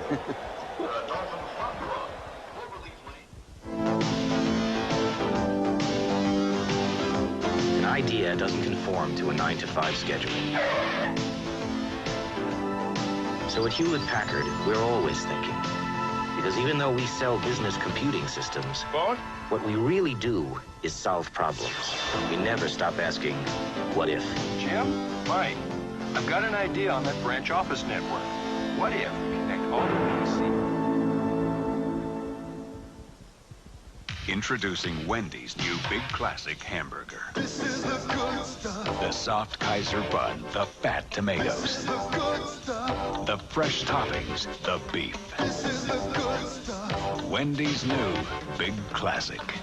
One bite, one taste, one look, you'll see. This is the one the other burgers wanna be. This is the good stuff. Wendy's new Big Classic. Can't get enough. This is the good stuff. When When you're behind the wheel in LeBaron GTS, it's nice to know GTS excelled in handling in a U.S. Auto Club test, did 0 to 50 in 5.63 seconds. Triumphed in braking and gave BMW and Mercedes something they never expected, a driving lesson. GTS comes sensibly priced with Chrysler's protection plan. You don't drive LeBaron GTS the way USAC did, but it's nice to know you could. Chrysler, driving to be the best. It is very humid here, at least 60-some-odd% humidity. How about the effect on the traveling 49ers? It's nice in the Bay Area about this time of the year. It's no way it can help you, Tom, and it gradually gets to you. Fortunately, the guys it gets to first are usually the defensive linemen, and Bill McPherson is doing a good job of rotating that crew in and out of the ballgame. Should make a little better. And they played in Tampa Bay earlier and won there, so they've had a taste of it this year so far, but it's tough. And the Dolphins use it. 2nd down and 10. Marino's got him on a roll. Straight rush. And it's a screen. This is Nathan. Nathan inside the 40. Out of bounds at the 37-yard line. Good play by Marino.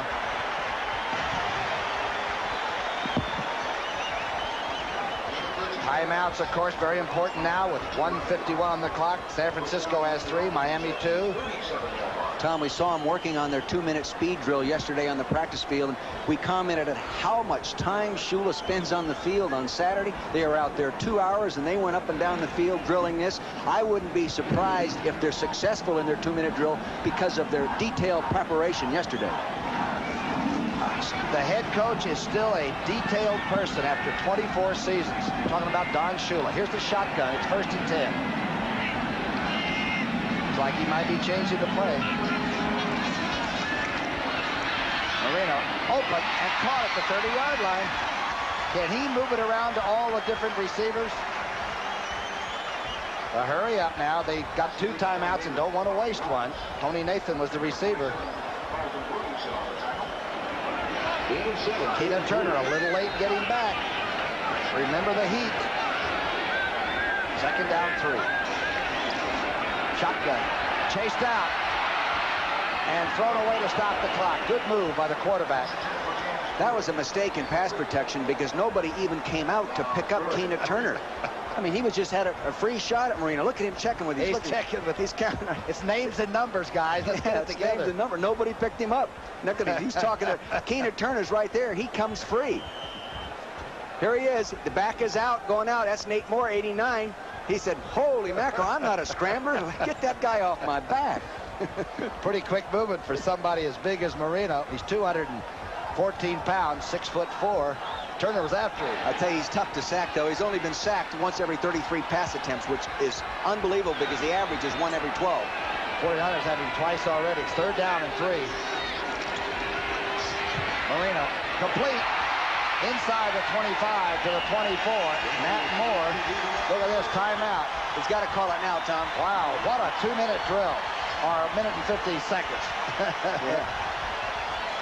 Well, on the practice field yesterday, it was so disciplined, so deliberate. Now, they didn't have pads on, they didn't have helmets on, but their concentration was turned down. There's Strock, the backup quarterback, who is really involved in the game and helps Marino a lot. He takes the calls and signals them on in there, Strock does. There's John Sandusky to the right of the screen. There's Strock. You know, Strock is 35 years old. Yesterday on goal line offense, he walks in the huddle. He turns to the David Shula, who is 27. He says, "Coach, what do you want in that situation?" David Shula walks up. "Well, Dad, I think I'd like you to run off tackle in this play." No, but really, here is a 27-year-old coach commanding a 35-year-old quarterback. But you need a good backup quarterback with no big ego, somebody that'll fit into the machinery, and Strock has certainly done that. Yes, he has. He's a good Pottstown, Pennsylvania guy. You're looking at the quarterback on the right, number 13. You talk to football people, they said nobody loads it up and fires more tracers better than number 13.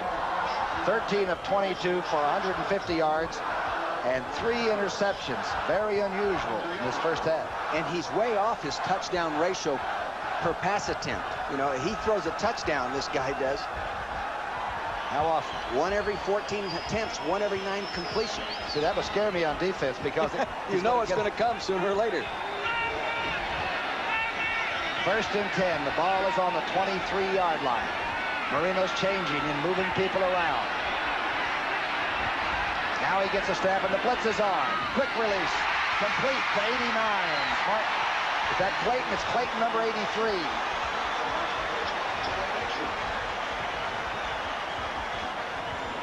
They had a lot of heat on him. He's sitting out there to the left side of the screen, Nat Moore to the right side of the screen, shotgun. Therefore, you know, being back in the shotgun like this, they can come after you. You can miss a guy and you can still get it off. He gets it. Boy, you better make this tackle right now there. We got Mr. Tom Holmo, number 4, number 20, Torrey Nixon, rather. Especially when you're blitzing, because now you're really all by yourself on the tackle. And he can... Second down and 1. Ball is on the 14. Blitz is on. Marino beats it again. This is Clayton. Touchdown.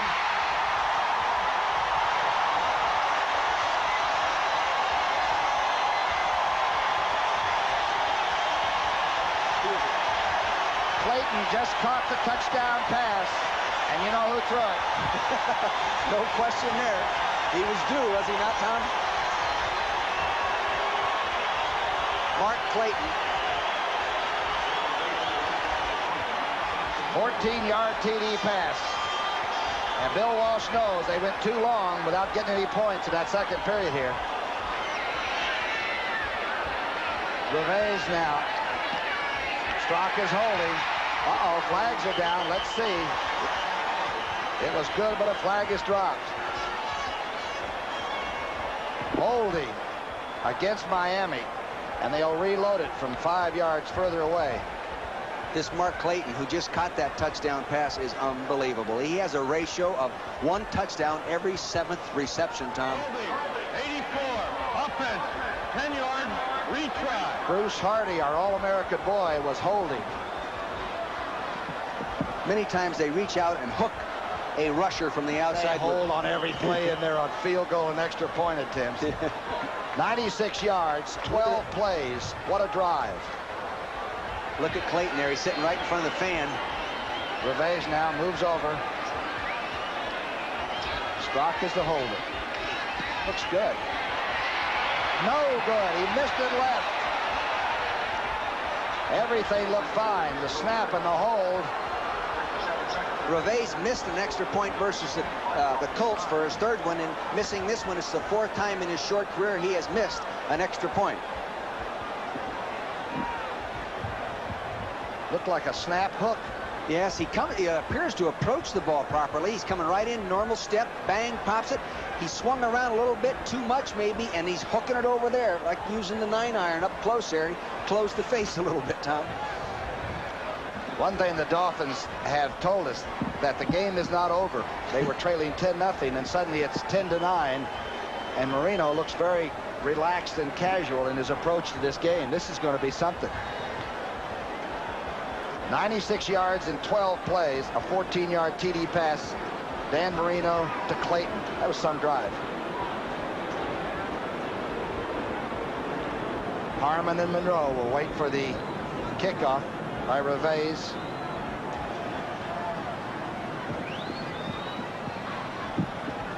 Special teams coach have much to say about the 49ers and their problems with kickoff coverage or kickoff returns?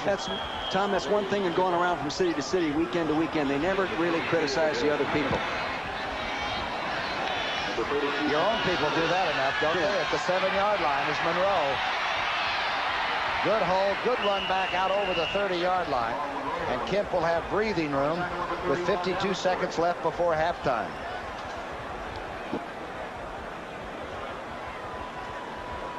Coming from the end zone, Mark Clayton, number 83, to the right side of your screen, is working. The ball fires in there. Now watch him catch it. Now wheel back around. Inside out was McKyer.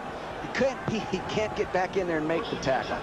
That's tough when you're out there on the little out, then he reverse pivot. You know, you're driving to cover the out and make the tackle. They reverse pivot underneath you and head for the end zone. It's tough, Tom. You remember that in your day? You betcha, but not trying to cover somebody like Clayton. That is frightening. It's hot for everybody. You saw Clayton trying to cover up. First and 10. Kemp drops it over to Craig.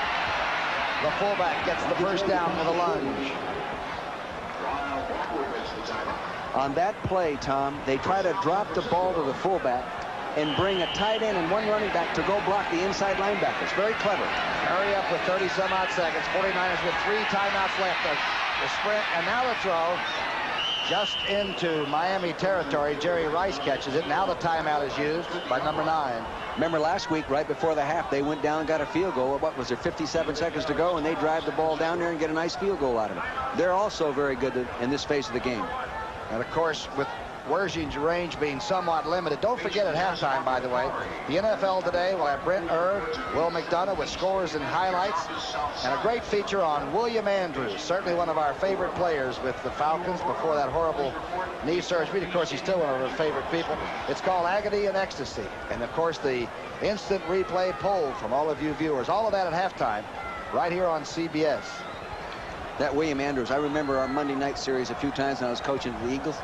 And he'd come into Philadelphia. Oh, my, well, he was a horse. He splattered people. That's the way they really describe was. Great player. I think that people will enjoy it. Wersching is a little bit limited beyond 45 yards. Don't you think the percentages fall off? Inside the 40, you know, inside the 40 in his career, he's 82%. But outside the 40, he's 59%. You can see there's a pretty good drop-off. Little breeze to his back, so number 14, Mo, as they call him. The last week out there in San Francisco, I thought he was kicking the ball long distance better than I saw him the year before. He appeared to be stronger, maybe because he got married. He's a little stronger now. Huh? That's right. 2nd down 1. He's already kicked the 36-yarder. Kemp going for a long. Has an open receiver, Rice.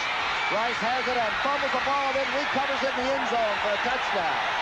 Jerry Rice caught it, fumbled it, and then recovered it.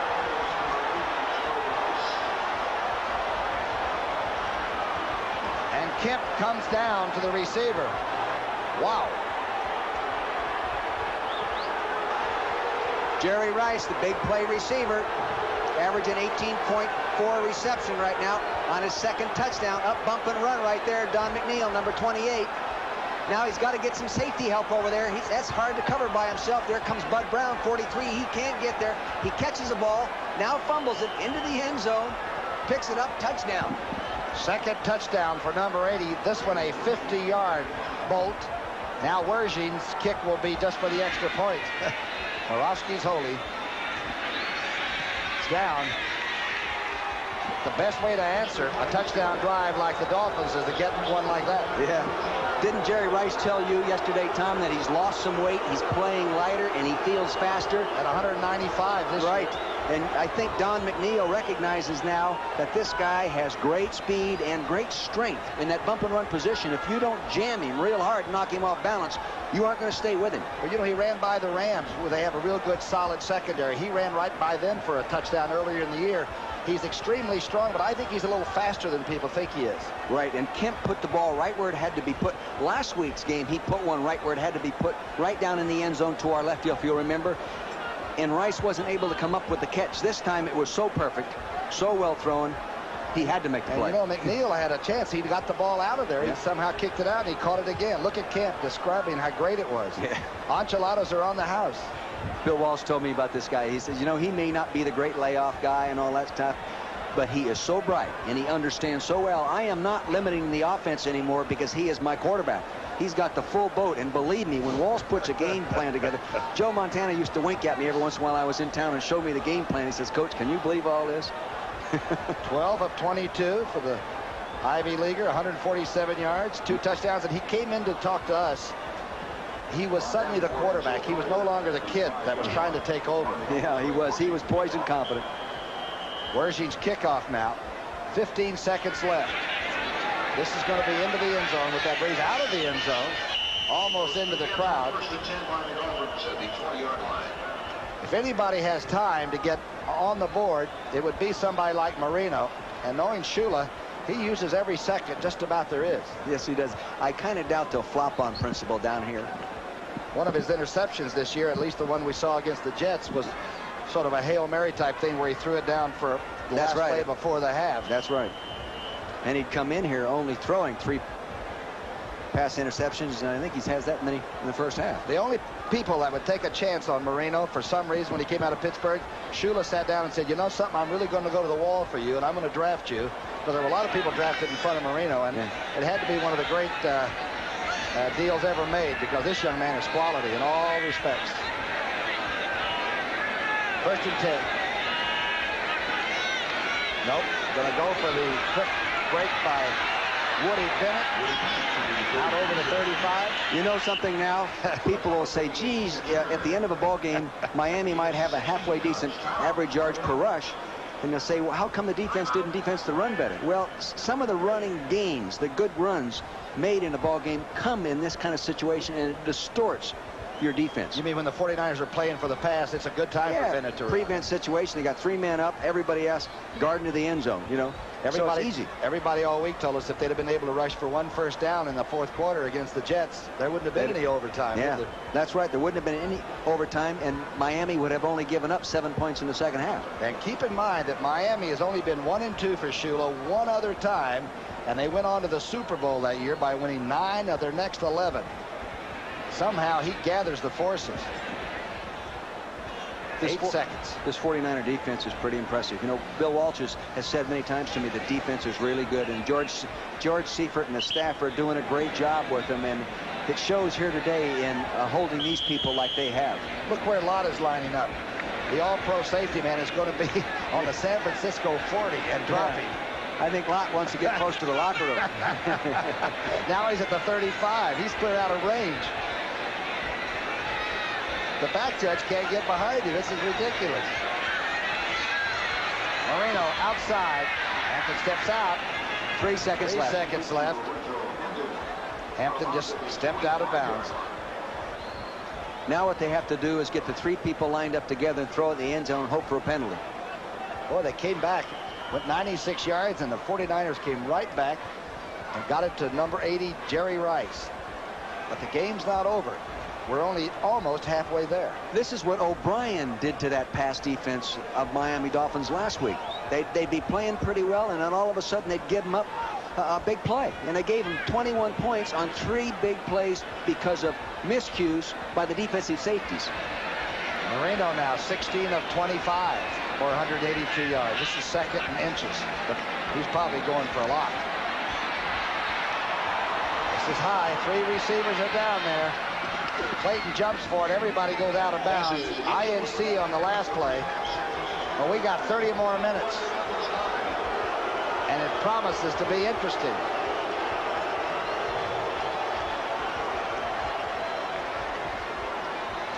'49ers leading 10-0. And then the Dolphins came back and got the field goal, a touchdown, and a missed extra point. And Kemp came back and hit Jerry Rice with a 50-yard touchdown pass, and that's the reason the score is what you see. 17-9 at halftime.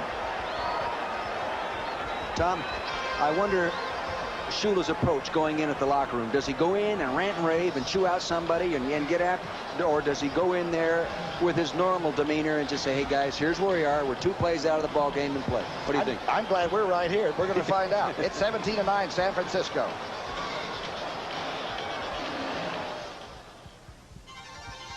CBS Sports coverage of the National Football League is sponsored by doubleheader action starts with the NFL today. They've been winning ugly, but they've been winning. The Chicago Bears, propelled by a man called Sweetness, take on the Vikings. Then Herschel Walker and the Cowboys' back attack are going to taste Denver's deadly Orange Crush next weekend on CBS Sports.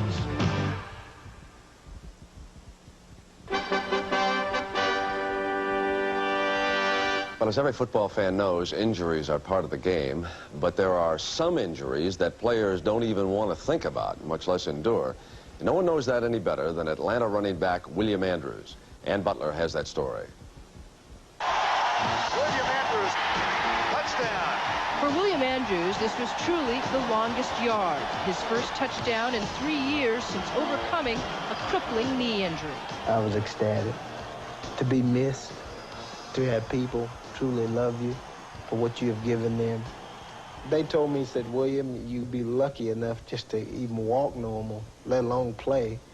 And I looked him square in his eyes and I told him, I said, hey, I'm going to play, I'm going to walk normal, I'm going to run, and I'll play this game again. You just watch and see. The sad reality is that for every William Andrews, there are 1,000 Troy Pruitts, athletes who never recover from this kind of injury. I still walk with a little bit of a limp, and I really can't run too well. I envy him, because I wished I could have come back like that. So I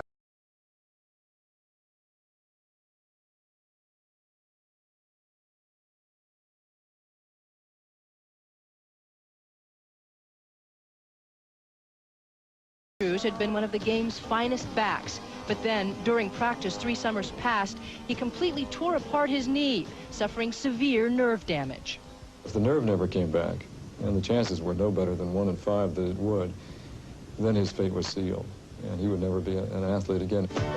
Determined to beat all odds, he fought back, and by his side every step of the way for 2 years, the trainer who became friend and admirer. He never gave up. He never came across as being depressed or anything that you had to deal with. You know, I'm sure that there were times, but he never came across that way to me. Outwardly, William put up a brave front, revealing his innermost frustrations only to his wife, Lydia. One day I came in and I took my brace off that they'd given me for walking, and I threw it in the closet. And so I walked around the house, and my foot was just flopping up and down on the floor. And she turned around and looked at me. And she just looked at me. She just stared. And I said, "What's wrong?" She said, "I can't stand to see you like that." I honestly thought that the football career was probably over. But my main concern at that point was walking again. But just walking again was never enough. All I'm out to do is to show that, hey, there's enough faith, hard work, determination, people behind you, pushing you. You can do anything. Irv, I'll tell you, that's a remarkable comeback. Really a real heart-tugger, though, Brent. You know, William is only used now in special teams and utility area right now, but the tie he developed with the assistant trainer, Billy Brooks, over that 2-year period is incredible. He gave him a football that said, "I love you. If it hadn't been for you, I never could have made it." Well, I thought he was finished. Hey, listen, the most impressive thing about that is this. He had a fully insured contract that would have paid him over $3 million. He didn't have to play again, and he did it. Nowadays in football, anybody in the league will tell you, guys are going the other way. They're ready to take the injury and get out and take their guaranteed contract. Yeah, we could use a few more William Andrews. Yeah, you're not going to see many more like him around. You got that right. Let's send you back now to the stadium and the game you're enjoying here on CBS. Here at the Orange Bowl, the score, San Francisco 17, Miami 9 at halftime. Don't forget, coming up now, back with the NFL Today, you'll have the fan reaction on that fan poll about the TV instant replay the NFL has gotten out. We're running a poll on that today. You'll get those results and all the scores from around the league, and then we'll be back here to bring you up to date here at the Orange Bowl. CBS Sports coverage of the National Football League will continue after this message and a word from your local stations. Call your friends. What's going on? Starting tonight, all new whodunits. Oh, dear. Martin Balsam, Florence Henderson, and Jackie Cooper in the season premiere of Murder, She Wrote. Then, Andy Griffith is the alcoholic father. I need a drink. But it's his children who are under the influence. He gets drunk, and his sister takes pills. Leave me alone! Do something! The daughter who longs to escape, and the son who ran away from the family growing up under the influence tonight. This is CBS. Even today, there are still places in Europe so isolated, hardly anyone ever goes there. But UPS does. With scheduled delivery to every address in every European country it serves, at prices other air delivery companies might find a little scary.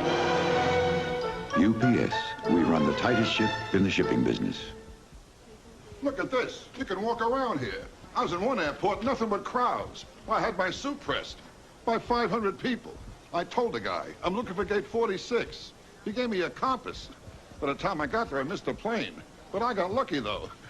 My luggage made it. Now I fly Western. They get me home on time so I can be with my wife. Are you sure the plane isn't late? Western Airlines connects you fast through Salt Lake. It's the only way to fly. I'm Teddy Ruxpin. Well, guys, what do you think? I think he's great. AT&T is in business video, the fast, easy way to get together. Claire should take a look at this next chart. when you can't be together, from your offices or selected hotels to locations worldwide. Mais certainement. Just... All right, everybody. Are we all set in Chicago? Okay, let's start our meeting. Now, about... AT&T Business Video, now available at the San Francisco Hilton. High Flying Hound, Sunday at 5:30.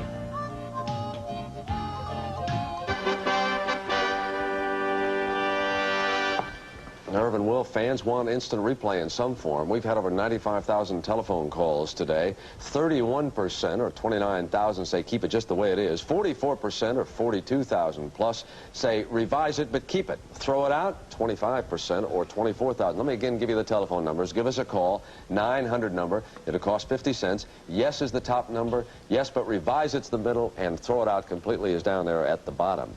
Some very interesting games going on around the league. 17-10, the Saints jump ahead of the Giants over in the New Jersey Meadowlands, and Bill Parcells with his work cut out. Great pass combination developing in New Orleans. Terrific combination, but in the first quarter was all New Orleans. Here, Dave Wilson goes up top and hits Eric Martin for a 63-yard touchdown, and that was a shocker to that Giant defense. Well, McDonough, Jim Moore is also putting together a defense with this young Saint team. Well, he is, and look at the pressure they're bringing here on Sims today. It looked as though in these two interceptions coming up that Sims was confused by the defense down the field, and so were his receivers who ran the wrong routes. Well, here is that second one. You think they're just confusing him? Watch this. Watch the receiver, right? Runs the wrong route. See him too deep, just like the play before. And Sims wasn't reading what he saw. Now, big break for him came when Bavaro, who was shaken up, got back in that lineup, and he catches the touchdown pass, and the Giants are on the comeback trail. Again, it is 17-10 is the count in that one. Down in Washington, it is 9-7. 57-yard field goal by Steve Cox, longest of the year in the NFL, has put the Skins ahead. How about this one? 27-0. The Eagles over the Rams. Buddy Ryan's defense has held Eric Dickerson to less than 30 yards. Ron Jaworski over the middle to John Spagnola. This got the Eagles up by 10 points. Steve Bartkowski out with an injury, but Jim Everett, who just signed, is not yet ready. How about this player? Really a beautiful play. Keith Byers going to his left. Oops. Doesn't run. Throws the ball instead. A run pass to Mike Quick that goes for a 55-yard touchdown. Well, how surprised are you by the Eagle offense against the Ram defense? Well, I'm very surprised because the Eagle offense was 28th in the league coming into this game, and the Rams defense was 3rd. 27-0, the Eagles. That is really hard to believe. Meanwhile, Detroit and Cleveland slugging it out. Third quarter tied at 7. 5 touchdown passes by Tommy Kramer, 35-7. He's gone twice to his tight end, twice to Hassan Jones at 36 and 17 yards. And, Will, what about Randy Wright? He was knocked out for Green Bay. Randy Wright's back to pass, throws a pass, doesn't get hit, and he's on the field. They don't know what happened to him. They take him to the dressing room. He admitted he had the flu. Now, Vince Ferragamo's out there, but what about a young man with a name I think Doug a little Flutie? guy from Boston's going to show up in Green Bay this week named Doug Flutie. That's where he wants to go. I think he's going to get his release finally from the USFL, and his old college coaches at Green Bay. Wouldn't Flutie also fit into a Bill Walsh system? Well, I think the Rams might take a look at him as Ferragamo, excuse me, if their quarterback is as hurt as Bartkowski is hurt as bad as we looked at it in the period. Yeah, actually, we can't put down Jeff Kemp. He's having a heck of a day. And down in the Orange Bowl, those of you who are watching realize the Niners are up 17-9. They are at the half. Buffalo over Kansas City. That is, I changed that. The Chiefs are ahead of Buffalo. It is 10-7. Jim Kelly had an injured hand. X-rays were negative. He's back on the field for the Bills. Houston and Pittsburgh down in Texas. 10-3 Oilers with the lead. Chicago, Cincinnati, 24-7. The Bears are over the Bengals. And one baseball score to tell you about. If the Red Sox win it, they'll be taking on the Angels for the American League Championship. 6-2 Red Sox lead Toronto. Let's send you back now to Tom Brookshire and Dick Vermeil. All right, Brent, thank you very much. We hope Joe Robbie's new stadium has a little bit better press facility for us. We're jammed in here, so. But it's a great game. It's 17, as we said, to 9, and I just have a feeling the missed extra point by Reves will not be the difference in this ball game, especially with Marina and, of course, the good offense for San Francisco. You know, I think in that shot where Rice scores the touchdown there right before the half is an example of why Miami finds themselves in the situation and 1 and 2.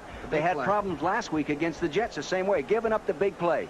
The quarterback right here, Kemp, will drop straight back. Now watch him as he gets straight back, freeze it right back there, and he's going to pump fake to his left, freezing the safety and preventing him from getting over to the deep half the field. In this case, Bud Brown, number 43, he should have been in a position to help that corner.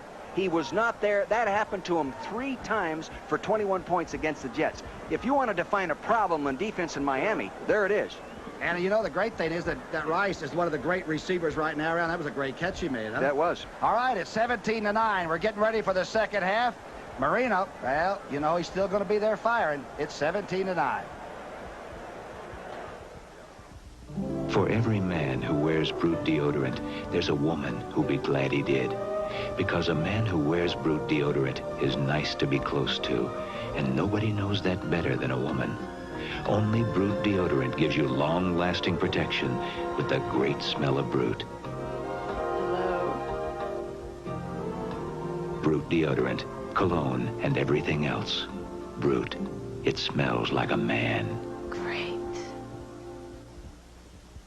The art of investment and financial security requires painstaking preparation, bold strokes influenced by a mastery of expertise, a creative approach to IRAs, annuities, and innovative forms of insurance. As one of the strongest diversified financial institutions, we have the capabilities to turn the business of investment into an art. The Travelers. Have you looked under the Travelers umbrella lately? All hospitals on disaster emergency. I need Air Rescue 15 right away. Mike, sorry to bother you at home. So why am I always the lucky one? Hey, that's what you get for being so good. Yeah, right. Listen, we got problems with the West Coast deal. Big problems? Big problems. We really need you here. I've checked the schedule, and American has flights in the morning at 7, 8, and 9. Fine. Have everything ready and plenty of hot coffee. I'll be on the 9 o'clock flight. Terrific. Tonight. When you're something special, people know it.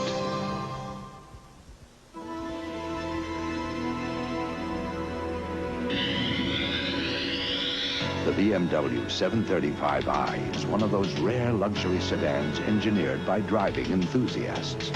While other luxury sedans announce to the world you've arrived, the new BMW 735i offers you the considerable advantage of arriving a bit sooner. Contact your Bay Area BMW dealers for a thorough test drive. CBS Sports coverage of the National Football League is sponsored by Subaru. Inexpensive and built to stay that way. IBM. And by RCA, technology that excites the senses.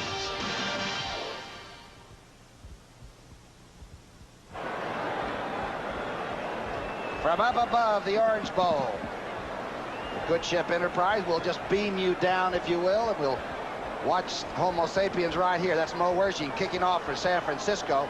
No interceptions for young Kemp in that first half. 2 touchdowns, 3 interceptions for Marino, and the 1 touchdown. But you know how he plays second half. Deep in the end zone, Mo's kickoff goes. Davenport touches it down, and Marino will start from the 20. A little wind to your back doesn't hurt, does it? Doesn't seem to affect his throwing, though. The interceptions he actually had were just careless throws. Here's the big story. You know, Tom, so far this year, there have been 21 games in which a quarterback has thrown for 2 interceptions and more. All right, 2 interceptions or more. They've lost 17 times. Tough to win when you throw 2 interceptions. And he has thrown 3, but this man almost defies computerized things, doesn't he? He defies all computerized analyzation materials. I like that. 1st and 10. Marino changing the play and starting Clayton in motion. Here's the draw, the quick draw. Hampton out to the 25-yard line. Hampton had 39 yards on 8 carries in that first half, and a long gainer of 18. So they ran the ball against San Francisco pretty well for them. Yeah, a little bit more maybe than at least they started out last week against the Jets. And Hampton can run all day long. He won the 12-minute run come reporting to training camp this year, so he can run. He has good endurance. The numbers on Marino, 16 of 26. 2nd down and 5. Pick up a 5 on the first rushing play. Blitz is on. It's handled. Complete to the 30. 1st down to Hampton. Will the heat and the humidity sap the strength of the 49ers. We're going to watch that. I think it's a little too early to tell right now. I expect them to come back just a little bit strong. Good protection. They're not getting heat on them with that 3-man line. I think you'll see a little bit more a 4-man line change-up, Tom. But the Bay Area doesn't have humidity like this, right? Not like this. Huh? Not anywhere close. 70 degrees probably back there in San Francisco, you know? Might be raining. You never know. Could have a little moisture in the air. First down and 10.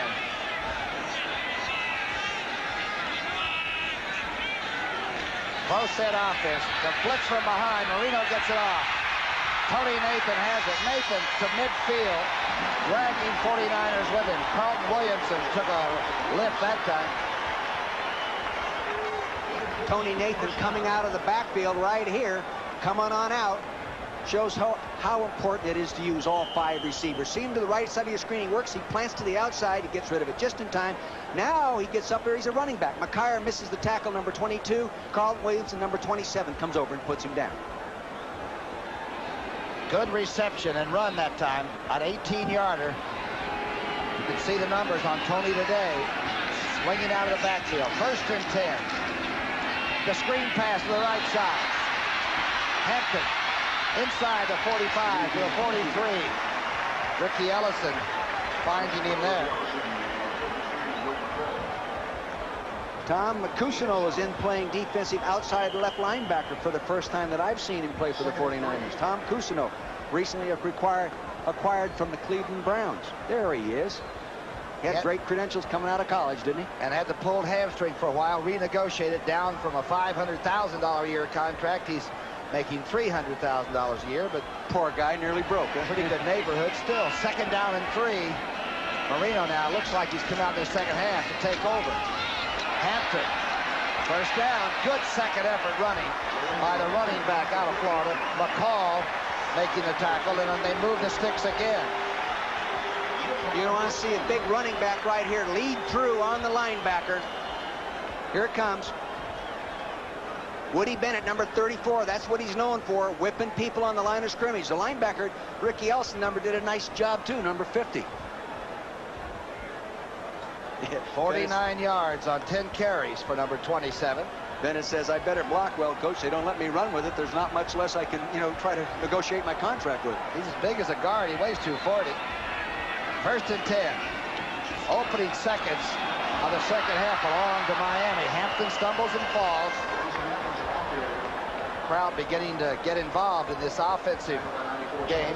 Tom, I agree with you. I sort of feel sitting up here in the booths a raise of pulse rates all through the stadium and maybe even on the Miami bench.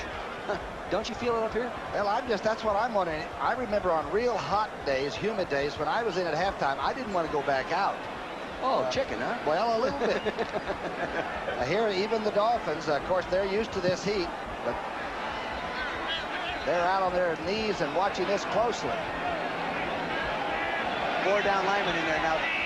Shotgun on second down 11. Marino with time. Complete inside the 15-yard line. Mark Cooper. The crowd, doop, doop, doop.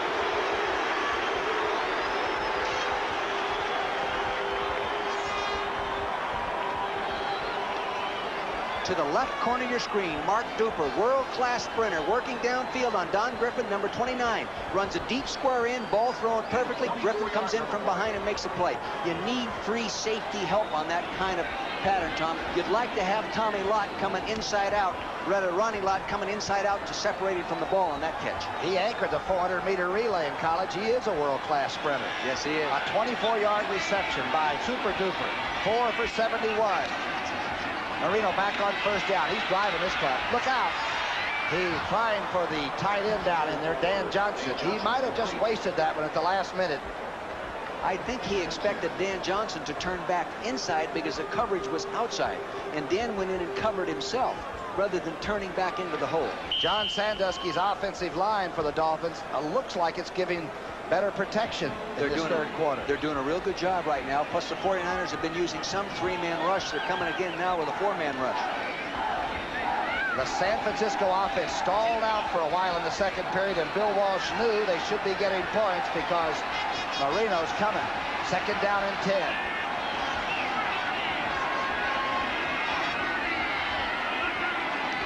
Inside handoff. The flags are down. Lorenzo Hampton gets inside the 10, but the flag was thrown right into the hole. Offensive holding. The preliminary call by Heberling. There's a Miami player down on the ground. Greg Cook. Greg Cook, recently acquired from the Green Bay Packers. Doing an awfully good job this year, that they say, of pass protecting. They can't afford to lose this guy because they have a number of offensive linemen injured anyway. Oh, they have had everybody. From the very first preseason game, the Dolphin linemen began to fall like flies. It's 17-9. The Dolphins are driving. It's your money, son. But if you want my advice, buy another Subaru. Sure, Dad.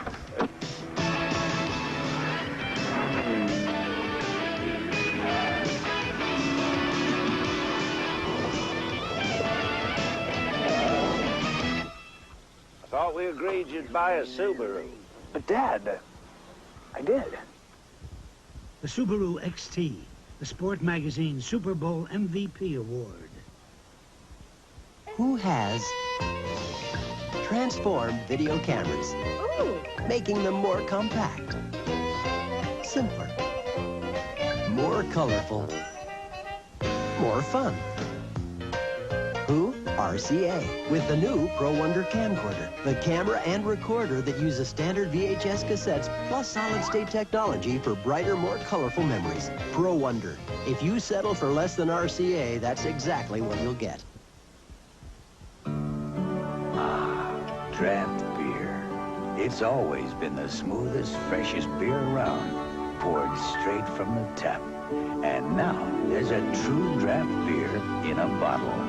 Miller Genuine Draft. It's not heat pasteurized like most bottled beers. It's cold filtered for real draft smoothness.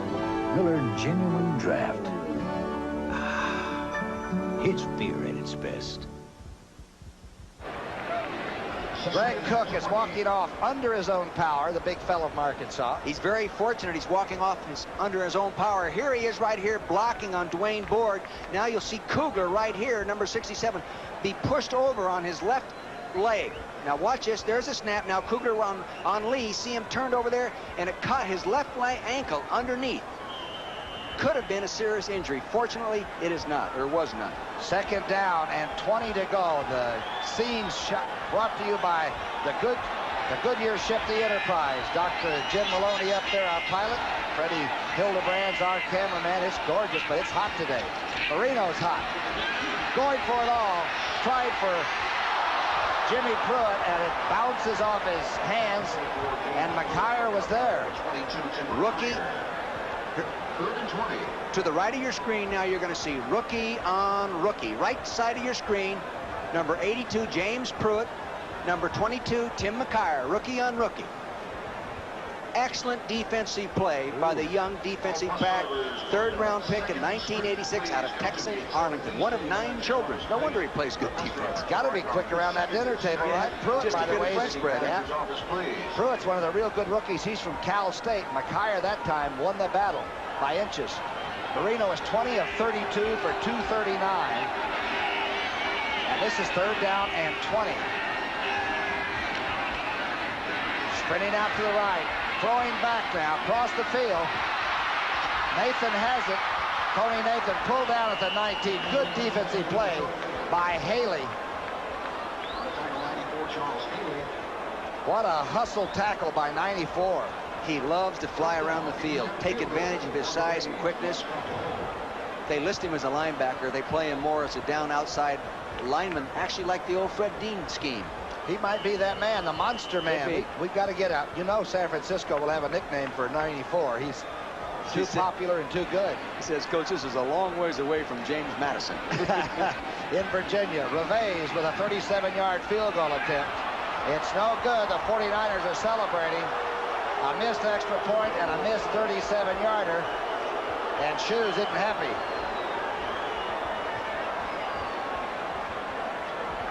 Reves has not kicked a field goal from this distance yet this year. That's no excuse. He's got to make them. Most kickers do.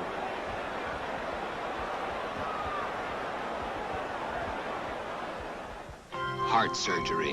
To perform it, doctors need vital information. At an IBM scientific center in England, computer researchers and doctors are transforming X-rays into three-dimensional models of a patient's arteries and beating heart.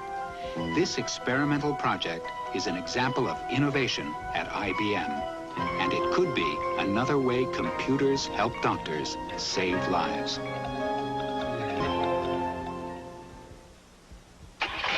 When the big Q flows, America goes. You the Mr. Bailey that's selling the car? You buying? Depends. How's it run? Great. Always on Quaker State. That's good. Quaker State means performance. You can depend on quality. I've heard that. One-of-a-kind formula. Stable viscosity. Keeps flowing. Protecting. You sold me. The car? And the oil. Quaker State. The big Q stands for quality. Always has, always will. You always hurt the one you love. People have a love-hate relationship with their cars. They love them, but they don't always treat them right. Yet amazingly, over 90% of all Subarus registered since 1974 are still on the road. Now imagine how much longer they would last if people didn't love them so much. Subaru, inexpensive and built to stay.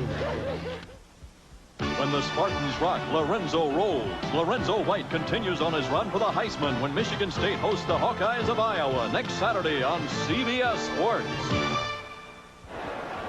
Tough position, that kicking spot. Revez looked like the snap was good, looked like Strock's hold was good. He just flat missed that 37-yard. Maybe he's just not getting enough opportunities to kick field goals in game situation under pressure. And you know something? The Dolphins held the ball for 7 minutes and 31 seconds and didn't get any points. It's the first time the 49ers have had the ball in the second half. And pass out to Craig from Kent to the 26-yard line. Grudzinski and Bud Brown there. What a floater number 33 is. High knee action and all. With the philosophy of pass offense that Bill Walsh teaches, he likes to flood the strong. Look at that. 34 zip. Eagles over Rams. He likes to flood the strong side of his formation.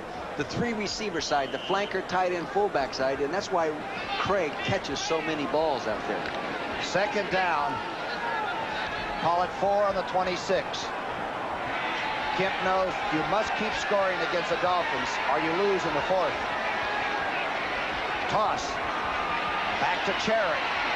Good running, but he's hit very hard at the 27-yard line. Turner was first. John Offerdahl and other people joining in. Offerdahl scared me, you know. He was very intense looking, even at practice when he was relaxed. It was like talking to one of the president's Secret Service men. Have you ever looked into those guys' eyes? They listen and talk to you, but they're looking sort of through you. Right through you. Yes. Yeah, I think he'd just soon hit you and shake hands with you. Oh, he'd much rather do that. Especially when he gets on the football field. There he is right there. Got the green collar to make sure his neck's protected. Like I said earlier, a biomedical science major. Right linebacker, too. Second down 9. Pardon me. Third down and 2. Kemp being chased, underthrows. Ball was trapped. That was the 10th third down conversion the 49ers have tried. They've only completed 2 of them. That's way off their percentage coming into the ballgame at 45% in converting third downs. That's good defense by Miami, maybe poor execution by the 49ers. Runniger, the kicker, counting down to make sure he has enough and the Dolphins don't have too many.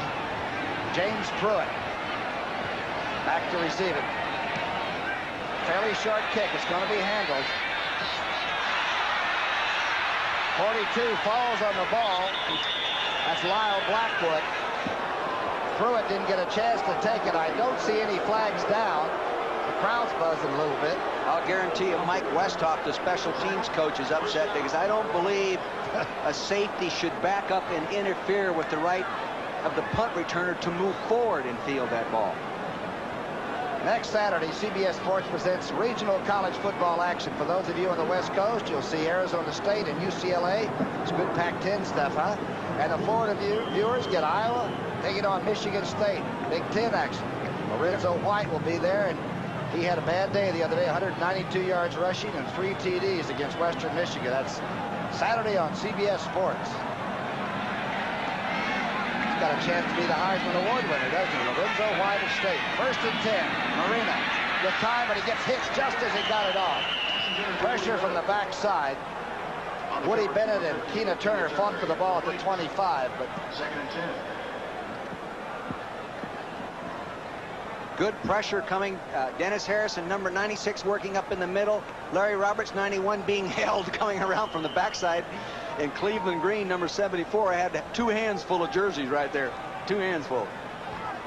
Little shot of the good ship Enterprise from down here. A little bit breezy. It might be exciting up there today. Marino on 2nd down 10. Quick drop. Trying to screen, and I think Marino decided to waste the play and throw it away from Nathan because the 49ers were waiting. Manu Tuia Sasopo, number 78, had read the play, and with the experience of Dan Marino, he said no sense in throwing that in a dangerous area, so he just laid it out there on the ground. Tuia Sasopo, he's one of your UCLA fellas, isn't he? Yes, he played for me. I recruited him out of high school. Manu. And yes, his wife Tina, he now have 4 children. I remember when they were just going steady. Now it's much more serious. They're really going steady. 3rd down and 10. 17-9. San Francisco leading in this 3rd period. Looks like he might have changed the play. A lot of rush on Marino. He moves to his left, gets it off. I believe he's tackled short of the 1st down. Duper jumped up and was hit. Now they're placing it at the 31-yard line. Griffin really made a tough tackle.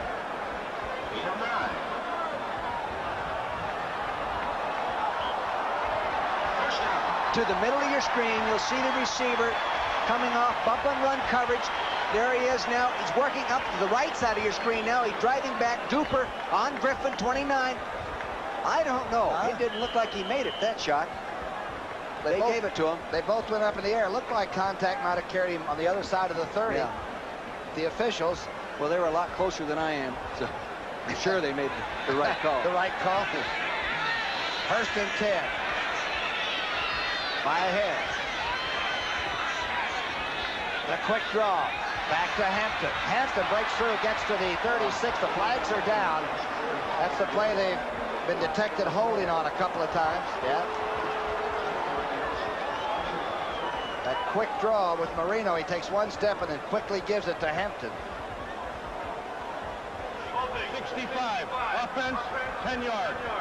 That's Jeff Dellenbach, who's filling in for the veteran Greg Cook at right tackle. And he's holding Jeff Stover, number 72, right there in the middle of your screen. See the tackle contact made right there. Stover shivers him, gets leverage back on him. Now he's working to move into the play, and now Dellenbach just reaches in with his right arm and hooks his leg. You know, I think the better offensive linemen just hold more subtly. Is that true? You know, almost. Is that about the way to... Because it looks like they're all holding. Well, you know, the rules are now you can reach out there and jam with the hands. It's just how much jersey you get. 1st and 20. Somehow, Marino refuses to submit. Outside play. Oh, off Clayton's fingers. Ball was really whistled. It was whistling. 2nd and 20. He doesn't drop many, but you know something? On the Friday practice field, I saw him drop 2 footballs and saw Duper drop 1. So on Friday, huh? On Friday practice, when they were working inside the 20 and all these drills, he dropped 2 on the practice field. Boy, Don Shula doesn't miss anything on practice field. He sees every drop, every missed assignment, even on the practice field. He was amazing the other day. Yes, he was. But if you talk about a general, huh? There he is, former defensive back. Done very well for himself. 2nd down and 20. Sprinting to the left, a little shuttle pass to Tony Nathan. Didn't fool anybody. And look at the look on Marino's face when he turns around and comes back. He doesn't like those running plays. That's right. Let's not fool around. Just let me throw that thing downfield, he said. You know, the amazing thing about his composure is that he doesn't look like he's out of the game ever. You know, and I know you're defensively, you look over at him, and the guy still thinks he can win all the time. That's why Shula says, I love to stand by him in practice because he competes with every throw that he throws all week long. He's exciting. He raises the whole tempo of a practice session. Just under 5 minutes of the third period. 17-9. That may not be enough points. Third down, 17. Marino getting hit from behind. He gets it off. It's completed. Still on his feet is Mark Clayton. Marino was really hit by Larry Roberts. It's short of the first by a long way.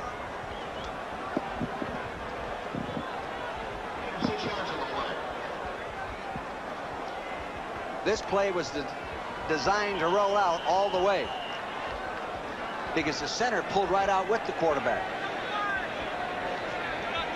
Not a very good offensive series, but a lot of time left in this game. Roby now kicking into the wind. And Griffin will have a pretty good run-back opportunity if Roby doesn't kick it out of the stadium. Oh, boy, he does. Fair catch by Griffin. The rookie's pretty smart at the 25. A 44-yard punch. No return. 49ers get the ball.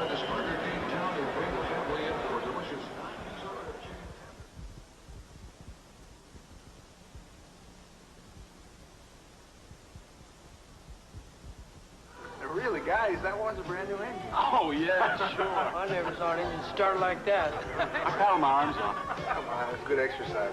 Hey, do you remember the cake those guys had?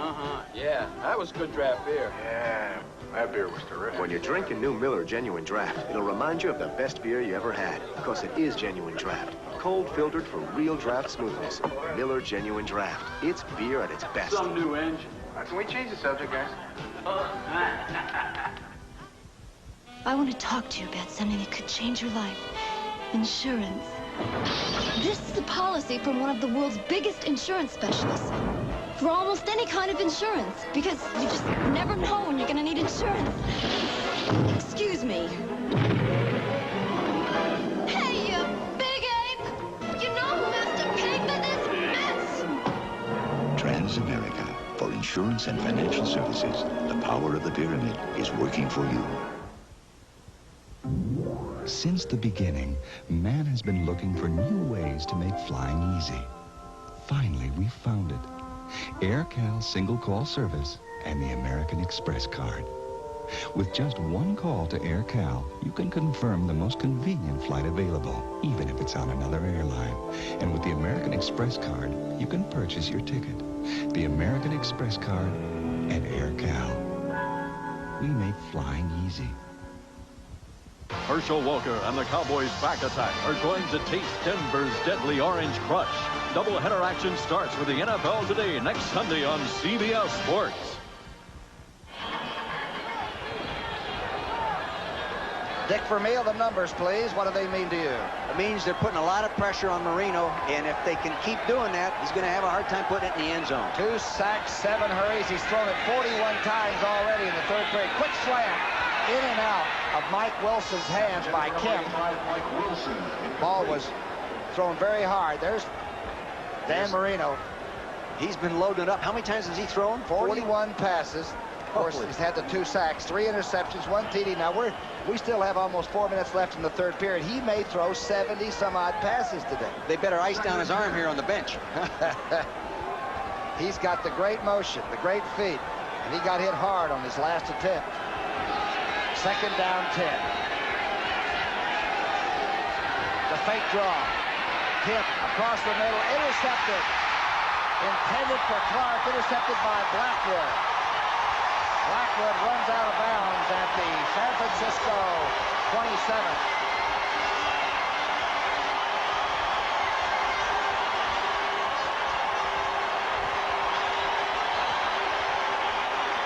You're going to see the quarterback here run a draw fake, freeze both linebackers, but he doesn't fool Lyle Blackwood.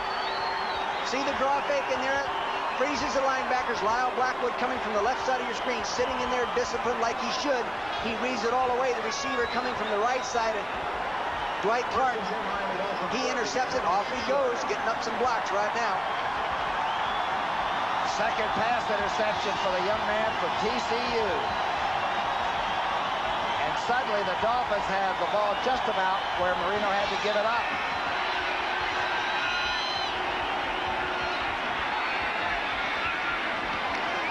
The run play. Hampton. Maybe a yard. Larry Roberts from Alabama, the big rookie, making fine defensive play. Boy, the 49er defense is impressive. They are tough to move the football on. They're big, yet they're very mobile. Now, this Larry Roberts just made the player, was involved with it. Second-round pick, 1986, just a young guy. Played a lot of football last week. You're looking at the 49er defense, and it is smart, and it is savvy. And you need a lot of players on a hot day like today. Second down, 11, a loss of 1 for Hampton. Out in the flat quickly, Marino. In and out of the hands of Hampton. He can't believe it.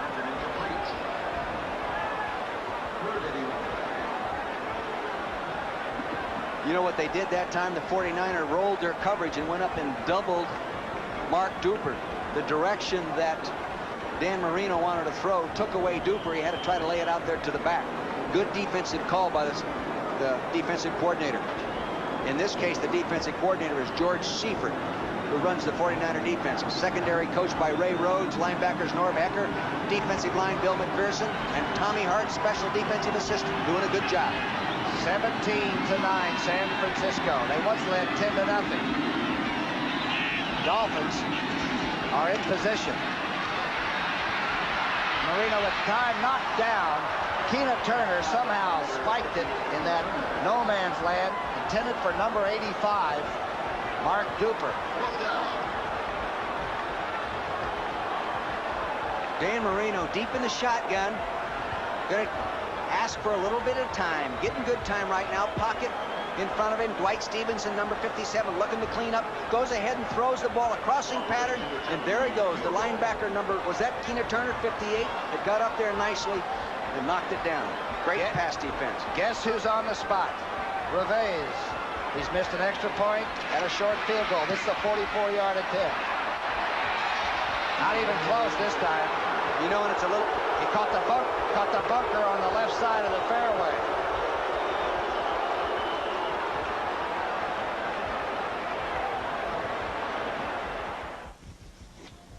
Managing information means storing it, finding it, and moving it from A to B. When that meant linking 800 miles of Alaskan pipeline, they called Contel. When it meant matching orders to inventory at the Stoneham Lumber Company, they called Contel. Small business or tall order, Contel can help you manage information better, too. For Contel, I'm Charlton Est.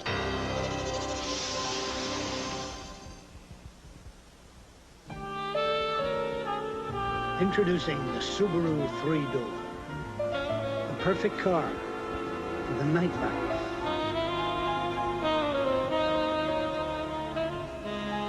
A perfect car for the wildlife.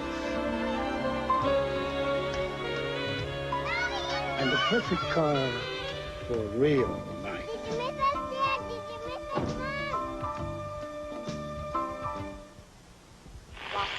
Got a problem with the old TV? Since you usually can't trade it in, maybe you've hung on to it a little longer than you'd like.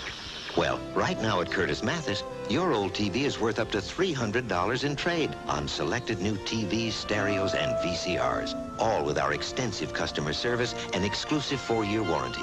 So, if your old TV isn't what it used to be, bring it to Curtis Mathis today, because National Trade-In Days are on now.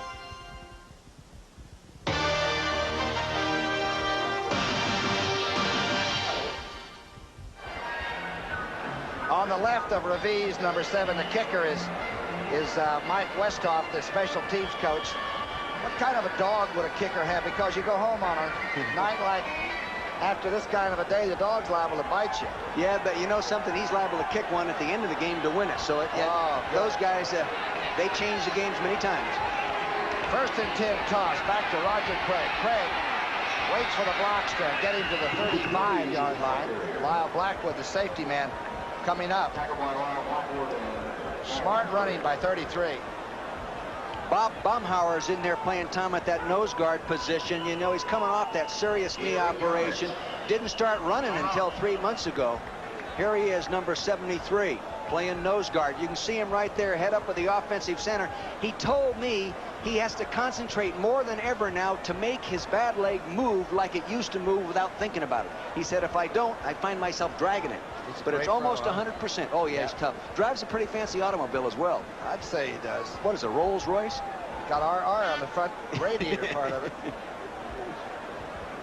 Miami Dolphins shaking up. That offensive line, by the way, for the 49ers, they really come off together. It really, literally is the ballet, isn't it? They really, Bob McKittrick does a super job of teaching fundamental football to offensive linemen. And believe it or not, Tom, yes, pro football offensive linemen need fundamental technique, and they're the toughest guys to coach.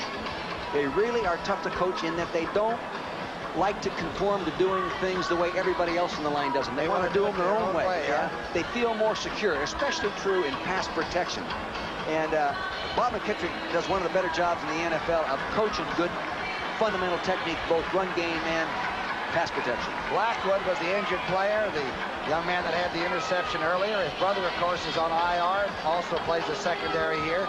Jeff Kemp had a chance to go over to the sidelines and talk to Walsh and company to get another idea on how to get a first down on 2nd and 2. These Blackwood brothers are really good guys. There's Mr. Kemp. Walsh deciding what he's going to do here.